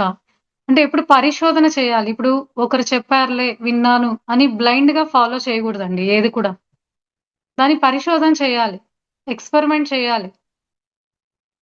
ఆచరణ చేసి మనం దాన్ని చెక్ చేసుకొని ఫాలో చేయాలి. ఓకే అండి. పరిశోధనాత్మకంగా ఉండాలి. మన జీవితం ఎలా ఉండాలంటే పరిశోధనాత్మకంగా ఉండాలి. ఫస్ట్‌ది వాస్తవిక జీవితాన్ని జీవించాలి. ఈ క్షణంలో ఇప్పుడు నేనేం చేయగలుగుతాను? గతంలో తవ్వుకోవడం వల్ల ఏమీ ఉండదండి. బాధ ఒక్కటే మిగులుతుంది. దుఃఖం ఒకటే మిగులుతుంది. భవిష్యత్తులో ఎప్పుడు భయపడుతూ ఉండడం అనేది జరుగుతుంది. అదెలా అయిపోతుంది? రేపేమవుతుంది? రేపెలా నా పరిస్థితి? అలా ఆలోచించుకుంటూ పోతే ఎనర్జీ అంతా మనం ఎక్కడ పెడుతున్నామండి? పాస్ట్‌లో, ఫ్యూచర్‌లో పెడుతూ ఉన్నాం. దాని బదులు ఆ ఎనర్జీని ఇప్పుడు నేనేం చేయగలుగుతాను? ఈ క్షణం నా చేతిలో ఉంది. ఈ క్షణంలో నేను ఏం చేయగలుగుతాను? అన్న దిశలో ఆ ఎనర్జీని మనం యూజ్ చేస్తే మనకి చక్కగా ఉంటుంది మన భవిష్యత్తు. అంతే కదండీ! భవిష్యత్తు మన చేతిలోనే ఉంది. ఇవాళ నువ్వు చేసే దాన్ని బట్టి రేపు అది సరిదిద్దుకుంటుంది. సో, ఈ క్షణం మనది కాబట్టి వాస్తవికంలో జీవించాలి. రెండవది పరిశోధనాత్మకంగా జీవించాలి. ఏది గుడ్డిగా నమ్మొద్దు. మేం చెప్పినా, ఎవరు చెప్పినా గుడ్డిగా నమ్మొద్దండి. దాన్ని మీరు ఆచరించి ప్రయత్నపూర్వకంగా దాన్ని రిజల్ట్ తెలుసుకోండి మీరే. ఆచరణ ద్వారా తెలుసుకోవడం అన్నమాట. శాస్త్రీయంగా తెలుసుకోవడం. ఇప్పుడు మనం ఆధ్యాత్మికత అంటే గుడ్డిగా నమ్మక్కర్లేదు. ఇప్పుడు ఎంతో శాస్త్రీయత తెలుస్తుంది దాని వెనక. సో, ఆధ్యాత్మికత గూడా గుడ్డిగా నమ్మక్కర్లేదు. దానిని శాస్త్రీయంగా తెలుసుకోవచ్చు. ఇప్పుడు స్పిరిచ్యువల్ సైన్స్ అనేది ఎంత మంచి సబ్జెక్ట్ వచ్చేసిందండి. మనకి ప్రతి ఒక్క సత్యం వెనక ఒక రీజన్ మనకి అర్థమవుతుంది. సో, ఈ విషయాన్ని మనం గమనించుకోవాలి. సో, ఏంటండి? రెండవది పరిశోధనాత్మకంగా జీవించాలి. ఫస్ట్‌ది వాస్తవికతలో జీవించాలి. మూడవది ఏంటండి? కళాత్మకంగా జీవించాలి. కళాత్మకంగా జీవించాలి. అందరూ చెప్తారు. కానీ ఒక డిఫరెంట్ కోణంలో చెప్పగలగాలి. ఒక కొత్తదనంతో చెప్పగలగాలి. అందరూ వంట చేస్తారు. కానీ కళాత్మకంగా వంట చేయండి. అందరూ అన్నీ చేసేది కామనే. కానీ ఎంత కళగా చేస్తున్నాం అన్నది మనం చెక్ చేసుకొని ఇలాంటి జీవితాన్ని జీవించడానికి ప్రతి నిమిషం ట్రై చేయాలి. కొత్తగా అన్నమాట. బీ ఏ యూనిక్ పర్సన్ అంటారు. అందరూ చేసేది మనం చేస్తే ఎలా అండి? కొత్తదనాన్ని మనము ప్రతి నిమిషము ప్రయత్నం చేయాలి. మన వే ఆఫ్ దాంట్లో కొత్తదనం కనిపించాలి. మనం వండినా, చేసినా, ఏ ఏ కార్యక్రమం చేపట్టినా కొత్తదనాన్ని మనం ప్రయత్నం చేస్తూ ఉండాలి. కళాత్మకంగా జీవించగలగాలి. ఓకే అండి. మరి 4వది ఏంటి అంటే సామాజికంగా జీవించాలి. ఇందాక మనం సామాజిక ధర్మం మనం ఎలా అయితే అనుకున్నామో, ఇక్కడ సామాజికంగా జీవించాలంటే సంఘంతో కలిసి జీవించాలి అని. సంఘం కోసం జీవించాలండి. ఎప్పుడు నా ఫ్యామిలీ, నా ఇల్లు, మా పిల్లలు, మా హస్బెండు అంతే కాకుండా సంఘం శరణం గచ్చామి అని మనకి బుద్ధుల వారు చెప్పినట్లుగా సంఘం కోసం ఎంతో కొంత మనము చేస్తూ ఉండాలండి. సంఘ ధర్మము, సామాజిక ధర్మము, సామాజికంగా జీవిస్తూ ఉండాలి. అవంతా కూడా సిమిలరే. మనం పంచ ప్రణాళికలో భాగంగానే ఇవన్నీ కూడా ఉంటాయి. కానీ చిన్న చిన్న విషయాలు మళ్ళీ ఇక్కడ మనకి అర్థమవుతూ ఉందన్నమాట. సో, సామాజికంగా జీవించాలి. సో, ఈ సమాజ ధర్మంలో కొన్ని నియమాలు ఉంటూ ఉంటాయి. కుటుంబ ధర్మాలు ఉంటాయి. కుటుంబ నియమాలు ఉంటాయి.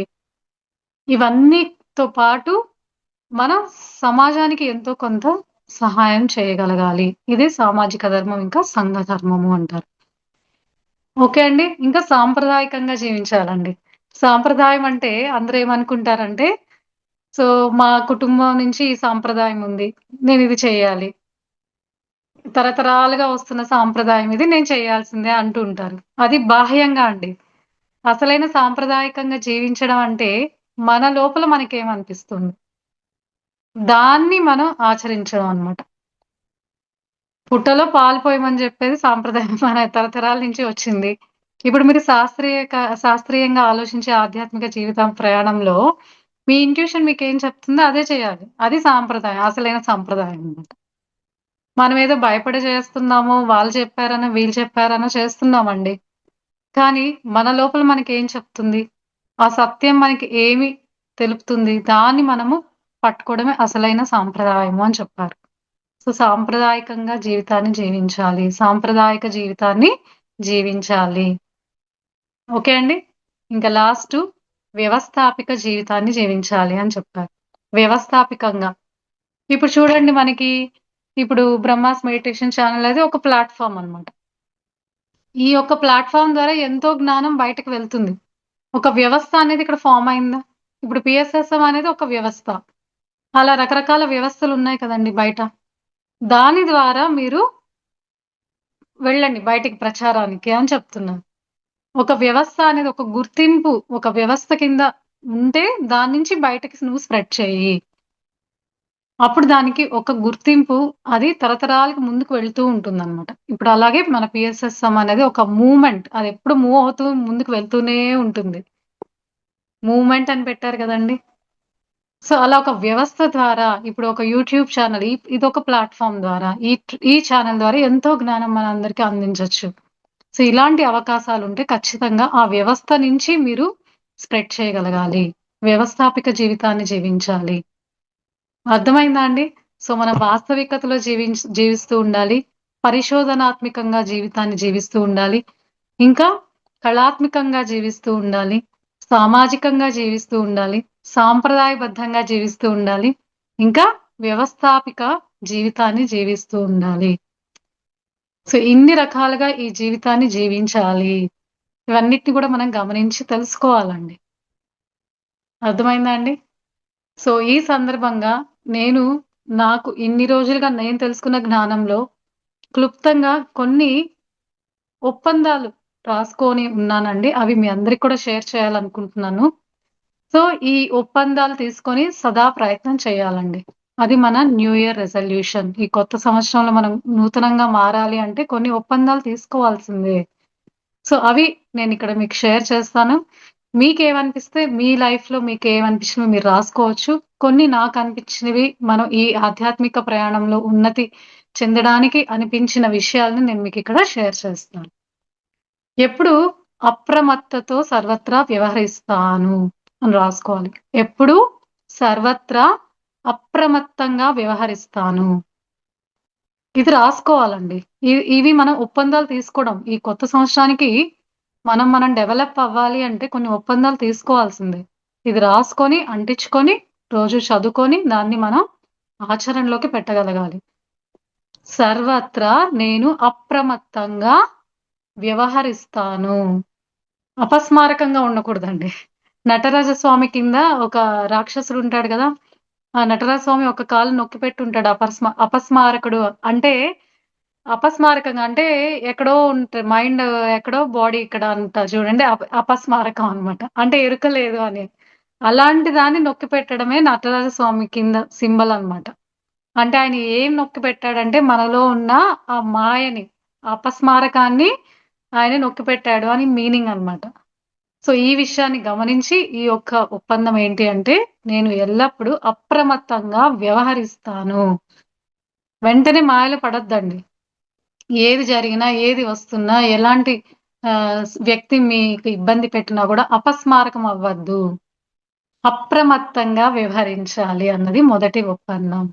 రెండవది ప్రపంచంలో ఉంటూ ప్రపంచంలోనే ఉంటాం మనమంతా. కానీ దేనిని అంటుకోకుండా జీవించడానికి ప్రయత్నం చేయండి. అటాచ్‌లోనే డిటాచ్డ్‌గా ఉండడం అన్నమాట. ప్రతి నిమిషం మన కుటుంబంతోనే కలిసి ఉంటాము. కానీ మోహంలోకి వెళ్ళకుండా, బంధంలోకి వెళ్ళకుండా కొంచెం డిస్టెన్స్. ఆ ధ్యానం సమయంలో మనం డిస్టెన్స్ అయిపోతాం. అంటే నేను ఈ శరీరాన్ని కాదు, నేను ఎవరికీ సంబంధం లేదు, నేను ఒక ఆత్మను అన్న స్థితిలో మనం ధ్యానం చేస్తాం కదండీ! ఆ భావనతో ఉండగలగడము. సో, ఇదొక రెండవ ఒప్పందం అండి. ప్రపంచంతోనే ఉంటూ దేనిని అంటుకోకుండా నేను ఉంటాను అన్నది మన రెండవ ఒప్పందం అండి. మూడవది చేసిన తప్పుల నుండి పాఠాలు నేర్చుకొని సరిదిద్దుకుంటాను. మనం ఇది చాలా వరకు ఒప్పుకోమండి. నేనే తప్పు చేయను. నేనెప్పుడు కరెక్టే అనుకుంటూ ఉంటాము. ఇదే మనకొచ్చే ప్రాబ్లము. కానీ నేను చేసిన తప్పుల్ని స్వీకరిస్తాను. స్వీకరించి అవి సరిదిద్దుకొని నేను చక్కగా మళ్ళీ రిపీట్ చేయకుండా ముందుకు వెళ్తాను. ఎలా అయితే స్కూల్‌లో చిన్న పిల్లలకి మనం ఇవన్నీ చెప్తాం గదండీ! అవన్నీ మనం లైఫ్ లెసన్స్ అండి. ఇవన్నీ మన జీవిత పాఠాలు గూడా ఇలానే రాసుకొని మనం దాన్ని ఆచరించగలగాలి. చేసిన తప్పుల నుండి పాఠాలు నేర్చుకుంటాను నేను. చేసేసాను తప్పు. అప్పుడు నా అజ్ఞానం వల్ల నేను చేసేసాను తప్పులు. కానీ ఇప్పుడు నాకు జ్ఞానం వచ్చింది కదా! దాన్ని నేను యాక్సెప్ట్ చేసి దీన్ని నేను రిపీట్ చేయను. అదే రియలైజేషన్ అంటారు. పశ్చాత్తాపపడ్డం. ఇది చాలా ఇంపార్టెంటు. ఓకే అండి. సో, మన నెక్స్ట్ ఒప్పందం ఏందంటే, ఏ విషయం గురించైనా త్వరపడి నిర్ణయం తీసుకోను. ఏ విషయం గురించి అయినా నేను త్వరపడి నిర్ణయం తీసుకోను. ఆలోచిస్తాను. 3 సార్లు ఆలోచిస్తాను. 4 సార్లు ఆలోచించే నేను నిర్ణయం తీసుకుంటాను. మనం దుఃఖంలో ఉన్నప్పుడు ఫాస్ట్‌గా ఒక నిర్ణయం తీసుకుంటాము. మనం ఎంతో హ్యాపీగా ఉన్నప్పుడు ఒక నిర్ణయం తీసేసుకుంటూ ఉంటాం. అలాంటి ఎక్స్‌ట్రీమ్స్‌లో నిర్ణయాన్ని తీసుకోకూడదండి. కొంచెం ఆలోచించి నెమ్మదిగా ఉన్నప్పుడు, కామ్‌గా ఉన్నప్పుడు మన మైండ్ డెసిషన్స్ తీసుకోవాలి. ఇలానే నేను తీసుకోవడానికి ప్రయత్నం చేస్తానన్నది మరొక ఒప్పందము. ఓకే అండి. మరి ఇంకొక ఒప్పందం ఏందంటే, ఎల్లప్పుడూ నా బుద్ధిని, శక్తిపై ఆధారపడే ఉంటాను. ఎవరో చెప్పారని నేను బ్లైండ్‌గా వినను. నా బుద్ధి, నా విచక్షణ, నా శక్తి మీద నేను ఆధారపడి ఉంటాను. ఇప్పుడు నేను చెప్పానని మీరు గుడ్డిగా నమ్మక్కర్లేదండి. మీరు ప్రయత్నపూర్వకంగా ఆచరించి తెలుసుకోగలగాలి. ఇందాక మనం చెప్పాం గదండీ! పరిశోధనాత్మకంగా జీవించాలి ఎప్పుడు అన్నది దానికి ఇక్కడ మనకి మ్యాచ్ అవుతదనమాట. సో, ఎల్లప్పుడూ నా బుద్ధి, నా శక్తిపై నేను ఆధారపడతాను. వాళ్ళు చెప్పేసారు ఇట్లా అయిపోతదంటే, అది గుడ్డి నమ్మకం అండి. మన విచక్షణ పనిజేయాలక్కడ. ఇది ఎంతవరకు కరెక్టు? నా విచక్షణ ఏం చెప్తుంది? నా బుద్ధి ఏం చెప్తుంది? నా శక్తి మేరకు ఇది కరెక్టా? కాదా? అన్నది మనం తీసుకొని డెసిషన్ తీసుకోవాలి. ఓకే అండి. మరొక ఒప్పందం వాక్కు పైన ఎప్పుడు ధ్యాస కలిగి ఉండాలండి. మనం ఎలా మాట్లాడుతున్నాం అన్నది చాలా ఇంపార్టెంటు. సో, వాక్కు పైన ఎప్పుడు నేను ధ్యాస కలిగి ఉంటాను అన్న ఒప్పందం గూడా తీసుకోవాలండి. సో, దీనివల్ల చాలా ప్రాబ్లమ్స్ సాల్వ్ అవుతాయండి. లేకపోతే మనం కర్మల్లో ఇరుక్కుంటూ ఉంటామండి. మాటే గదా! అహా! మాటలోనే చాలా ఉందండి. అందుకే మాటే మంత్రము అంటారు.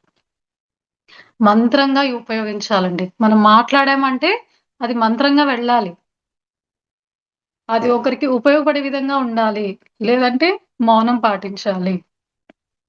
ఇదే గదా మనకు పత్రిజీ సార్ చెప్పారు. మాట్లాడితే చక్కగా మాట్లాడు. వాళ్ళకి సహాయపడే విధంగా మాట్లాడు. లేదంటే మౌనంగా ఉండు అని చెప్పేసారు. సో, వాక్కు పైన ధ్యాస కలిగి ఉంటాను. ఇదొక ఒప్పందం అండి. మనం రాసుకోవాలి. ఇవన్నీ మనం చెక్ చేసుకోవాలి. కొత్త సంవత్సరం నుంచి మన నెక్స్ట్ సంవత్సరానికి మళ్ళీ నేను కలిస్తే అప్పుడు మనం ఇవన్నీ మాట్లాడి ఇవన్నీ ఫాలో చేసి మార్పు వచ్చిందో మనం చూసుకోవాలి. ఓకే అండి. ఇంకొకటి మన ఒప్పందం ఏంటంటే సకల జీవకోటిపై మనం మిత్రత్వంతో ఉండాలి. సకల జీవకోటిపై మిత్రత్వంతో ఉండాలి.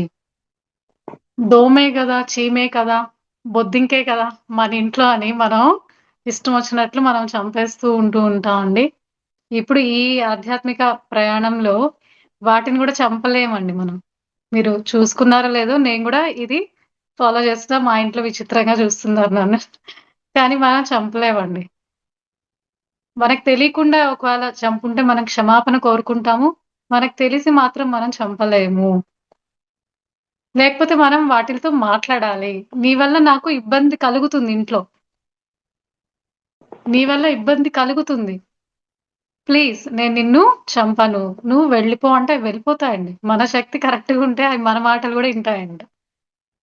సో, దోమలు గుట్టవు, బొద్దింకలు ఇబ్బంది పెట్టవు, ఎలుకలు చేరవు, చీమలు కూడా మనల్ని ఇబ్బంది పెట్టవు.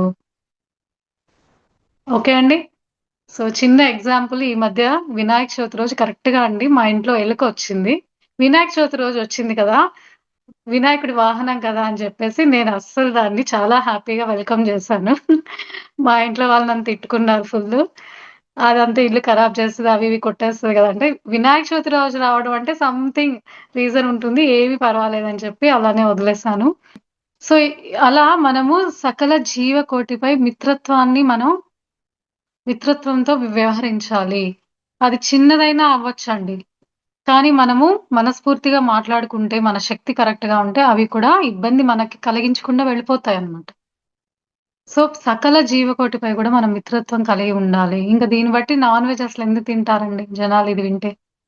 ఫ్రెండ్‌షిప్ లాస్ట్ ఇయర్ పరిణిత పత్రి మేడం చెప్పారు. ఫ్రెండ్‌షిప్ ఇయర్ అని 2025 స్టార్టింగ్‌లో చెప్పారు.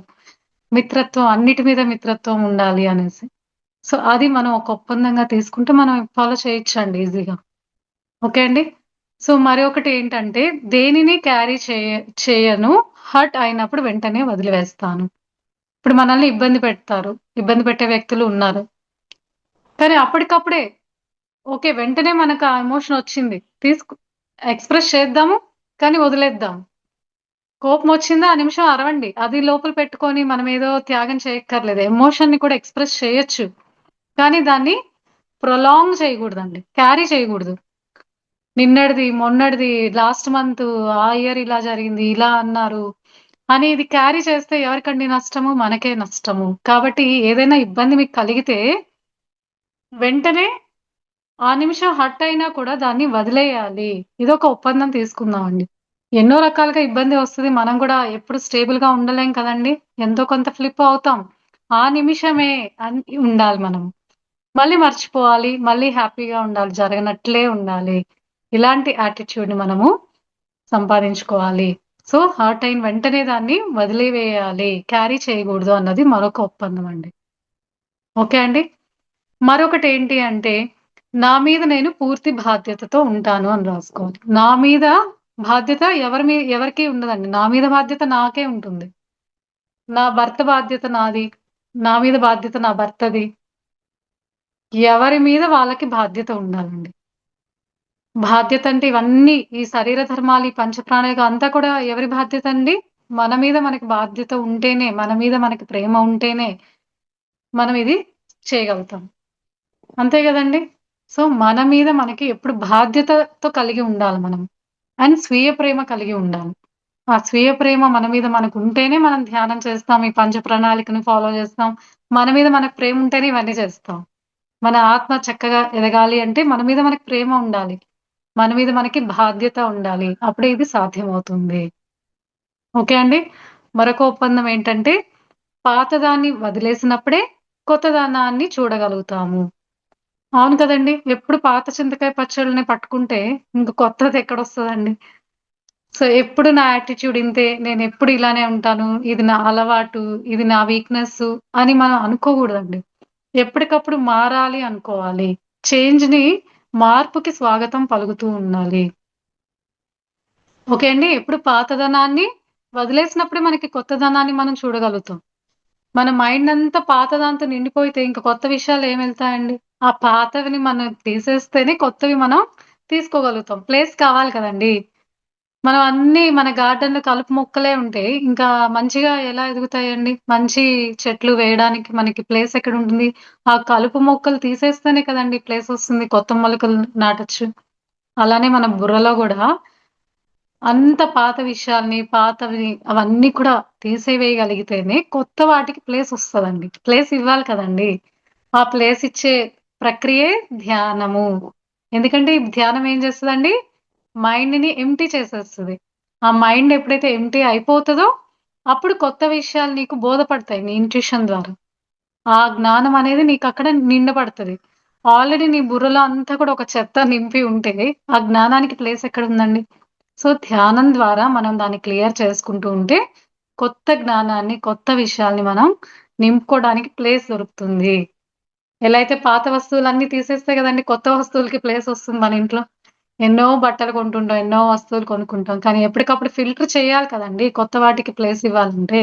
సో, అలాంటి సిట్యుయేషనే అన్నమాట ఇక్కడ కూడా. ఓకే అండి. సో, మరొక ఒప్పందం ఏందంటే, నేను పలానా అని మర్చిపోయినప్పుడే అసలైన నేనుని తెలుసుకోగలుగుతాను. మనం ఎప్పుడూ ఒక ఐడెంటిటీతో ఉండిపోతున్నామండి. నేను పలానా, నేనొక టీచర్‌ని, నేనొక ఆర్టిస్ట్‌ని, నేనొక ప్రొఫెసర్‌ని, నేనొక ఐటీని అని ఒక ఐడెంటిటీ ఇచ్చుకుంటూ ఉంటామండి. దీనివల్ల మనము ఎదగము. మనం ఆ ఐడెంటిటీని వదిలేసినప్పుడే అసలైన నేను. ఈ ఆత్మలం కదండీ! మనమందరం ఈ ఐడెంటిటీ కాదు గదండీ! అసలైన వాళ్ళం ఎవరు మనము? మనం ఆత్మలము. అసలైన నేనుని అప్పుడు మనం తెలుసుకోగలుగుతాము. ఎప్పుడు? మీరు ఐడెంటిటీని వదిలేస్తే, మీరు ఫలానా అని వదిలేసినప్పుడే అసలైన మీలోని నేనుని తెలుసుకోగలుగుతారు. సో, ఎప్పుడు దీనికి మనం ప్రయత్నం చేయాలి. ఇది ఒక ఒప్పందంగా తీసుకోవాలి. ఇంకొక లాస్ట్ విషయం ఏంటంటే, లిమిటేషన్స్ నుండి బయట పడాలండి. మనం కొన్ని గిరిగీసేసేసుకుంటామండి. మనం ఒక బోర్డర్స్ పెట్టేసుకుంటాం. నేను ఇంత వరకే చేయగలుగుతాను. ఇంతకు మించి నేను ఏమి చేయలేను అని లిమిటేషన్స్ పెట్టేసుకుంటూ ఉంటామనమాట మన లైఫ్‌లో. ఈ బావి వరకే, ఈ బావి దాటలేమనమాట. నాకంత సీన్ లేదులే. నేను ఇంతవరకే చేయగలుగుతాను. ఇంతకంటే మించి నాకు శక్తి లేదులే అని మనకి మనమే తక్కువ అంచనా వేసుకుంటూ ఉంటామండి.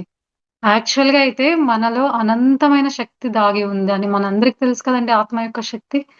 సో, ఈ విషయాన్ని గుర్తుపెట్టుకొని సదా దానికి మరెన్నో కొత్తవి ట్రై చేస్తూ ఉండాలనమాట. కొత్తవి ట్రై చేస్తూ ఉండాలి. ఇన్ని రోజులుగా మీకు ఒక కళ రాదు. కానీ కొత్తగా ట్రై చేయండి ఆ కళని మొదలుపెట్టండి. నాకు రాదులే అనుకునేస్తే మీరు నెగటివిటీ ఇచ్చేసుకున్నట్టు. మీకు మీరు డెవలప్ అవ్వరు. నేనొక ప్రయత్నం చేస్తాను. ఏదో ఒక కళ ఉంటుందండి మనందరిలో. అది మనం చెక్ చేసుకోవాలి. ప్రయత్నం చేస్తే తెలుస్తుంది. సో, ప్రతి ఒక్కటి కూడా ప్రయత్నపూర్వకంగా మనం తెలుసుకోవచ్చు మనలోని కళల్ని కూడా. సో, లిమిటేషన్స్ నుంచి మనం దాటాలి. ఇది ఒక ఒప్పందంగా తీసుకోవాలండి. అప్పుడే మనం ఎదుగుతాము ఆత్మపరంగా. ఓకే అండి. సో, ఈ విధంగా మనం ఒప్పందాలు తీసుకుంటే ఎంతో చక్కగా ఎదగొచ్చు. నూతనత్వాన్ని మనము స్వాగతించొచ్చండి మనందరి జీవితాల్లో కూడా. మనమే ఒక కొత్తగా మారిపోవచ్చు. మంచి మార్గంలో వెళ్ళొచ్చనమాట. ఇంకొక చిన్న విషయాలండి. సో, దీంతో మనం క్లోజ్ చేసుకుందాం క్లాస్‌ని. ఏంటి అంటే, ఒక చిన్న జీవిత సత్యాలనమాట. ఇవి కూడా మనం రాసిపెట్టుకుంటే, ఇవన్నీ కూడా మనకేం చేస్తాయంటే, మనల్ని చక్కగా ఉన్నతీకరిస్తూ ఉంటాయన్నమాట. సో, ఏంటి అంటే అవన్నీ కూడా చిన్న చిన్న విషయాలే అండి. కార్యకారణ సంబంధం ఉంటుందని ఎప్పుడు మనం నమ్మాల్సిందే. ఇది రాసుకోవాలి. కార్యకారణ సంబంధం ఉంటుంది. మరొకటి నీ వాస్తవానికి నువ్వే కారణము. ఇది అందరికి తెలిసిన విషయాలే గదండీ! ఇవన్నీ కూడా రాసిపెట్టుకుంటే, మనకి ఎప్పటికప్పుడు గుర్తు చేస్తూ ఉంటాయన్నమాట. మనం ఎరుకుతూ ఉండొచ్చు ఎప్పుడు. సో, మన వాస్తవానికి మనమే సృష్టికర్తలము. కార్యకారణ సంబంధం ఉంటుంది. ప్రతి విషయంలో, ప్రతి వ్యక్తి పట్ల, ప్రతి అనారోగ్యం పట్ల కానీ, ప్రతి వ్యక్తి మన జీవితంలో వచ్చిన దాని పట్ల కానివ్వండి, ప్రతి సిట్యుయేషన్‌కి కానివ్వండి, కార్యకారణ సంబంధం నడుస్తూ ఉంటుంది. మూడవది నీవు ఏది ఇస్తే అదే నీకు తిరిగి ఇవ్వబడుతుంది అన్నది కూడా ఒక జీవిత సత్యం అన్నమాట. నీవు ఏది ఇస్తే అదే నీకు తిరిగి ఇవ్వబడుతుంది. ఇది మనకి బైబిల్‌లో గూడా చెప్పారు. సో, ఇది మనం నమ్మాలి. నువ్వు ఇవాళ ప్రేమనిస్తున్నావు అంటే నీకు ప్రేమ ఇవ్వబడుతుంది. నువ్వు జ్ఞానం ఇస్తావంటే నీకు జ్ఞానం ఇవ్వబడుతుంది. నువ్వు సమయం ఇస్తూ ఉన్నావు అంటే నీకు సమయం అనేది దొరుకుతూ ఉంటుంది. సో ఇలా నీకు ఏది ఉంటే అదే ఇవ్వబడుతుంది. నువ్వు ఏది ఇస్తే అది నీకు ఇవ్వబడుతుంది తిరిగి అన్నది మరొక సత్యం అన్నమాట. ఇంకొకటి, నేను ఈ భూమి అనే పాఠశాలలో నేర్చుకోవడానికి వచ్చానని సదా గుర్తుంచుకోవాలి. నేను ఈ భూమి అనే పాఠశాలలో పాఠాలు నేర్చుకోవడానికి వచ్చి ఉన్నాను అని సదా మనం నమ్మాలి ఈ విషయాన్ని. ఇక్కడ ఎప్పుడు పాఠాలు నేర్చుకుంటూ ఉండాలి. ఓకే అండి. మరొకటి, నీవు ఎప్పుడైతే నీ జీవిత ధ్యేయాన్ని గుర్తించి ఆ దిశగా ప్రయాణం చేస్తే నీకు జీవితం సార్థకం అవుతుంది. సో మనం అందరం కూడా ఒక సోల్ ప్లాన్ చేసుకొని ఈ భూమి మీదకి వచ్చుంటామండి. ఒక పర్పస్ తో వచ్చుంటాం. కానీ మనం మర్చిపోతాం ఈ భూలోకానికి వచ్చాక. తిరిగి అది గుర్తు తెచ్చుకోవడానికే ఈ ఆధ్యాత్మిక ప్రయాణం అన్నమాట. సో ధ్యానం వల్ల ఇంకొక యూజ్ ఏంటి అంటే, ధ్యానం చేయడం వల్ల స్వాధ్యాయ సజ్జన సాంగత్యాల వల్ల ఏం జరుగుతుందంటే, మనం తెచ్చుకున్న పర్పస్ మనకి బోధపడుతుంది. మనం ఏ సోల్ పర్పస్ తో మనం ఈ భూలోకానికి వచ్చామో దాంతో మనము అలైన్ అయిపోతాం అన్నమాట. అందుకని ఈ ఆధ్యాత్మిక ప్రయాణం అనేది చాలా ముఖ్యమైనది అన్నమాట అందరి జీవితాల్లో. సో మన పర్పస్ తో మనం అలైన్ అయిపోవడం జరుగుతుంది. సో మన జీవిత ధ్యేయాన్ని మనం గుర్తించగలుగుతాము. ఆ దిశగా మనం ప్రయాణం చేయగలుగుతాము. అలా ఎప్పుడైతే ప్రయాణం చేయగలుగుతామో ఈ జీవితానికి ఒక సార్థకత లభిస్తుంది. ఓకే అండి. ఇదొక జీవిత సత్యం అన్నమాట. ఈ విషయాన్ని మనం తెలుసుకోవాలి. ఇదంతా కూడా సాధ్యం త్రిరత్నాలతో. మన జీవిత పర్పస్ కి మనం అలైన్ అయిపోతాము. అది కరెక్ట్ పాత్‌కి వెళ్తున్నట్లు అన్నమాట. అప్పుడు ఎలాంటి అనారోగ్యం కూడా మనల్ని ఇబ్బంది పెట్టదంట. అప్పటి వరకు ఏదో ఒక అనారోగ్యం మనకి ఇబ్బంది పడుతుంది అంటే, మన పర్పస్‌తో మనం అలైన్ అవ్వలేదని మనకి అది సూచన. మనకేదైనా అనారోగ్యం వస్తుంది అంటే, ఇంకా మనము మన పర్పస్‌తో అలైన్ అవ్వలేదన్న సూచన మన అనారోగ్యాలు. ఒకటి కర్మ సిద్ధాంతంలో భాగమైతే, ఇంకొకటి ఇదొక దానికి మ్యాచ్ అవుతుంది. ఇది మనం గమనించాలి. ఓకే అండి. మరలా ఇంకొకటేంటంటే, ఆత్మ సంతృప్తి పనులే చేయాలి సదా. మనం ఎప్పుడు ఆత్మకి సంతృప్తి కలిగించే పనులే చేస్తూ ఉండాలండి మాక్సిమం కూడా. ఓకే. సో ఇలా మనము ఆత్మ సంతృప్తికి సంబంధించిన పనులు ఎప్పుడైతే చేస్తూ ఉంటామో, మనం తృప్తిగా జీవించొచ్చండి. భౌతికంగా ఎన్ని లభించినా అది కొన్ని రోజులే ఉంటుంది ఆ తృప్తి. కొన్ని నిమిషాలే ఉంటుంది. కానీ ఆత్మకు సంబంధించిన కార్యక్రమాలు చేపట్టడం వల్ల మీకు ఆ తృప్తి, ఆనందం అనేది మనతోనే ఉంటుందన్నమాట. ఎప్పుడు ఆ బ్రహ్మానందంలో ఉండగలిగే స్థితి మన దగ్గరే ఉంది. అందుకే ఆత్మ సంతృప్తికరమైన పనులు చేయాలి. అంటే ఆధ్యాత్మిక శాస్త్ర సేవ అని మనకు తెలుసు కదండీ! సో ఇలాంటి కార్యక్రమాలను మనం చేపడుతుంటే ఆత్మ సంతృప్తి ఎప్పుడూ ఉంటుంది. బ్రహ్మానందం కలిగి ఉంటాము. ఓకే అండి. ఇంకా నీ ఆత్మ ప్రగతికి, ఇతరుల యొక్క ఆత్మ ప్రగతికి పాటుపడడమే నీ ఆత్మ ఉన్నతి జరుగుతుంది. సో ఇది కూడా చాలా ఇంపార్టెంట్ అండి. ఈ జీవిత సత్యం తెలుసుకోవాలండి. మన ఆత్మ ఉన్నతికి, పరుల యొక్క ఆత్మ ఉన్నతికి సదా ప్రయత్నం చేసిన వాళ్ళే చక్కగా ఆత్మ అభివృద్ధి జరుగుతూ ఉంటుంది. ఇదొక సత్యము. ఇది తెలుసుకోవాలి అందరం. సో ఈ విధంగా మనం పాటిస్తూ ఉండాలన్నమాట. ఓకే అండి. మరొకటి శ్రేయస్, ప్రేయస్ అన్నవి గమనించుకొని వాటిని లిమిట్‌గా ఉపయోగించుకోవాలండి. శ్రేయస్ ఇంకా ప్రేయస్. శ్రేయస్ అంటే ఏంటి అంటే శుభాన్ని కలిగించేది, మనకి మంచి కలిగించేది. ప్రేయస్ అంటే మనకిష్టమైనవి. 2 రకాలుగా ఉంటాయండి. ఏవి మంచివైతే అవి చేసేది శ్రేయస్కరమైన పనులు అంటారు. ఏవి ఇష్టమైతే అవి చేసేది ప్రేయస్కరములు అంటారు. అంటే మనకి ఏది మంచిదో, ఏది రైటో అది ప్రిఫరెన్స్ అదివ్వాలి. అది ఇష్టమని చెప్పి అది కరెక్ట్ కాని విషయమైతే మనకిష్టమని చెప్పి చేయకూడదన్నమాట. ఏది శ్రేయస్కరమైనదో దానికి ప్రయారిటైజ్ చేయాలి. ఇష్టమని చెప్పి అది మంచి విషయం కానప్పుడు దాన్ని మనం వదిలేయాలి. ఏది శ్రేయస్సో అదే దాన్ని మనం పాటించాలి. శ్రేయస్, ప్రేయస్‌లో ఎప్పుడు శ్రేయస్సు విషయాల్ని ఇది మనకి సద్గురు సాయిబాబా జీవిత చరిత్రలో గూడా మనకి ఈ విషయాన్ని చెప్తూ ఉంటారు బాబా. శ్రేయస్, ప్రేయస్ 2 రకాలుగా ఉంటాయి. శ్రేయస్కరమైన విషయాల్ని మనం ఎప్పుడు ఆచరిస్తూ ఉండాలి. ఇంకా ఎప్పుడు ఎరుకుతో ఉండాలి. సదా ఆహార, వ్యవహార విహారాల్లో ఎరుకుతో ఉండాలి. ఈ ఎరుకే మనల్ని కాపాడుతదండి. ఆహారంతో ఎరుకుతో తినాలి. వ్యవహారాల్లో ఎరుకుతో ఉండాలి. విహారాల్లో వెళ్ళినప్పుడు ఎరుకుతో ఉండాలి. ఈ మూడిట్లో ఎరుకతో ఉంటేనే మనం సేఫ్‌గా ఉంటామనమాట. ప్రొటెక్టెడ్‌గా ఉంటాము. ఎరుకైన జీవితాన్ని జీవించాలి. ఇంకొకటేంటంటే జీవిత సత్యంలో భూమి ఈ భూమండలం ఏంటంటే ఎప్పుడు మనల్ని లాగేస్తూ ఉంటుంది. ఫ్లిప్ చేసేస్తూ ఉంటుంది. మన నిజ స్థితి నుంచి డిస్కనెక్ట్ చేసేస్తూ ఉంటుంది. ఎప్పుడు ఫ్లిప్ అయిపోతూ ఉంటాం. ఇది గమనించి ఆత్మ జ్ఞానంతో, అవగాహనతో, ఎరుకతో జీవించాలి. సో, భూమి అనేది మాయ. ఈ మాయా ప్రపంచం ఎప్పుడు మనల్ని ఫ్లిప్ చేసేస్తూ ఉంటుంది. లాగేస్తూ ఉంటుంది. దీని నుంచి మనము ఎరుకతో, అవగాహనతో, ఆత్మజ్ఞానంతో ఉండగలగాలి ఎప్పుడూ. ఓకే అండి? సో, ఈ భూమి అనే ప్లాట్‌ఫార్మ్ ఎప్పుడు మనల్ని లాగేస్తూ ఉంటుంది. ఇక్కడే మనం ఈ విషయాన్ని గుర్తుపెట్టుకొని, మనం ఈ సత్యాన్ని ఎరగాలి. మరొకటేందంటే ప్రతి సిట్యుయేషన్‌ని పాజిటివ్ దృక్పథంతో చూడాలండి.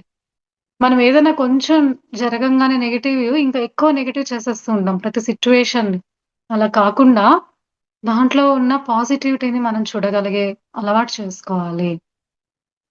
మనం చూసే దృష్టిని బట్టే సృష్టి ఉంటూ ఉంటుంది. విన్నాం కదండీ!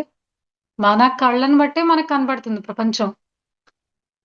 ప్రపంచం ఎలా ఉంటే అలా చూడగలిగే శక్తి మనకుండాలి. కానీ మన కళ్ళు ఎలా ఉంటే అలా మనకు కనపడతదనమాట. కానీ ఉన్నది ఉన్నట్లుగా చూడగలిగే శక్తి కలిగి ఉండాలి అని చెప్తున్నారిక్కడ. మన ఆ వ్యక్తిని ఉన్న వ్యక్తిని ఉన్నట్లుగానే చూడండి. ఏం ఎక్స్‌పెక్టేషన్స్‌తో చూడొద్దు. ఆ వ్యక్తి యొక్క నేచర్, ఆ గుణం ఎలా ఉందో అలానే చూస్తూ ఉండండి. అంతేగాని దూషించొద్దు. Accept as it is. Look as it is అంటారు. ఓకే అండి. కానీ మన దృష్టిని బట్టే మనం చూస్తూ ఉంటాం అన్నిటిని. కానీ మన దృష్టి మారితే సృష్టి కూడా మారుతుంది. ఇది గమనించాలన్నమాట. ఓకే అండి. ఇంకా సదా అన్‌కండిషనల్ లవ్‌తో మనం వ్యవహరించాలి. అన్‌కండిషనల్ అండి. ప్రేమ అనేది ఇప్పుడు ఒక బిజినెస్ లాగా మనం ఇది చేస్తే అది ఇస్తాను. ఇది చేస్తే నేనిలా చూస్తాను. నువ్వు ఇది చేస్తే నిన్ను ఇంకా ప్రేమిస్తాను అని మనం ప్రేమకి ముడిపెడుతూ ఉంటాము. ఒక స్వార్థపూరితమైన ప్రేమ కలిగి ఉంటూ ఉంటాము. అలా కాకుండా ఏది ఆశించకుండా ప్రేమించగలగాలండి. అది సదా అన్‌కండిషనల్ లవ్‌తో వ్యవహరించాలి. ఇలా ప్రేమని మనం పంచుతూ ఉండాలి. క్షమిస్తూ ఉండాలి. జీవితంని ఒక అవగాహనతో అర్థం చేసుకుంటూ వ్యవహరించాలి. అందరికీ మన జ్ఞానాన్ని అందిస్తూ ఉండాలి. మనకి తెలిసినంతలో.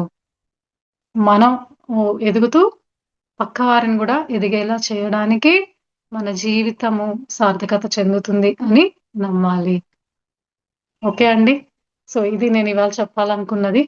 సో, ఇవన్నీ కూడా మనం ఆచరించుకొని ప్రయత్నం చేస్తే ఖచ్చితంగా ఆ నూతనత్వాన్ని మనలోనే మనం తెలుసుకొని మనము కొత్తగా బయటకు రావచ్చండి.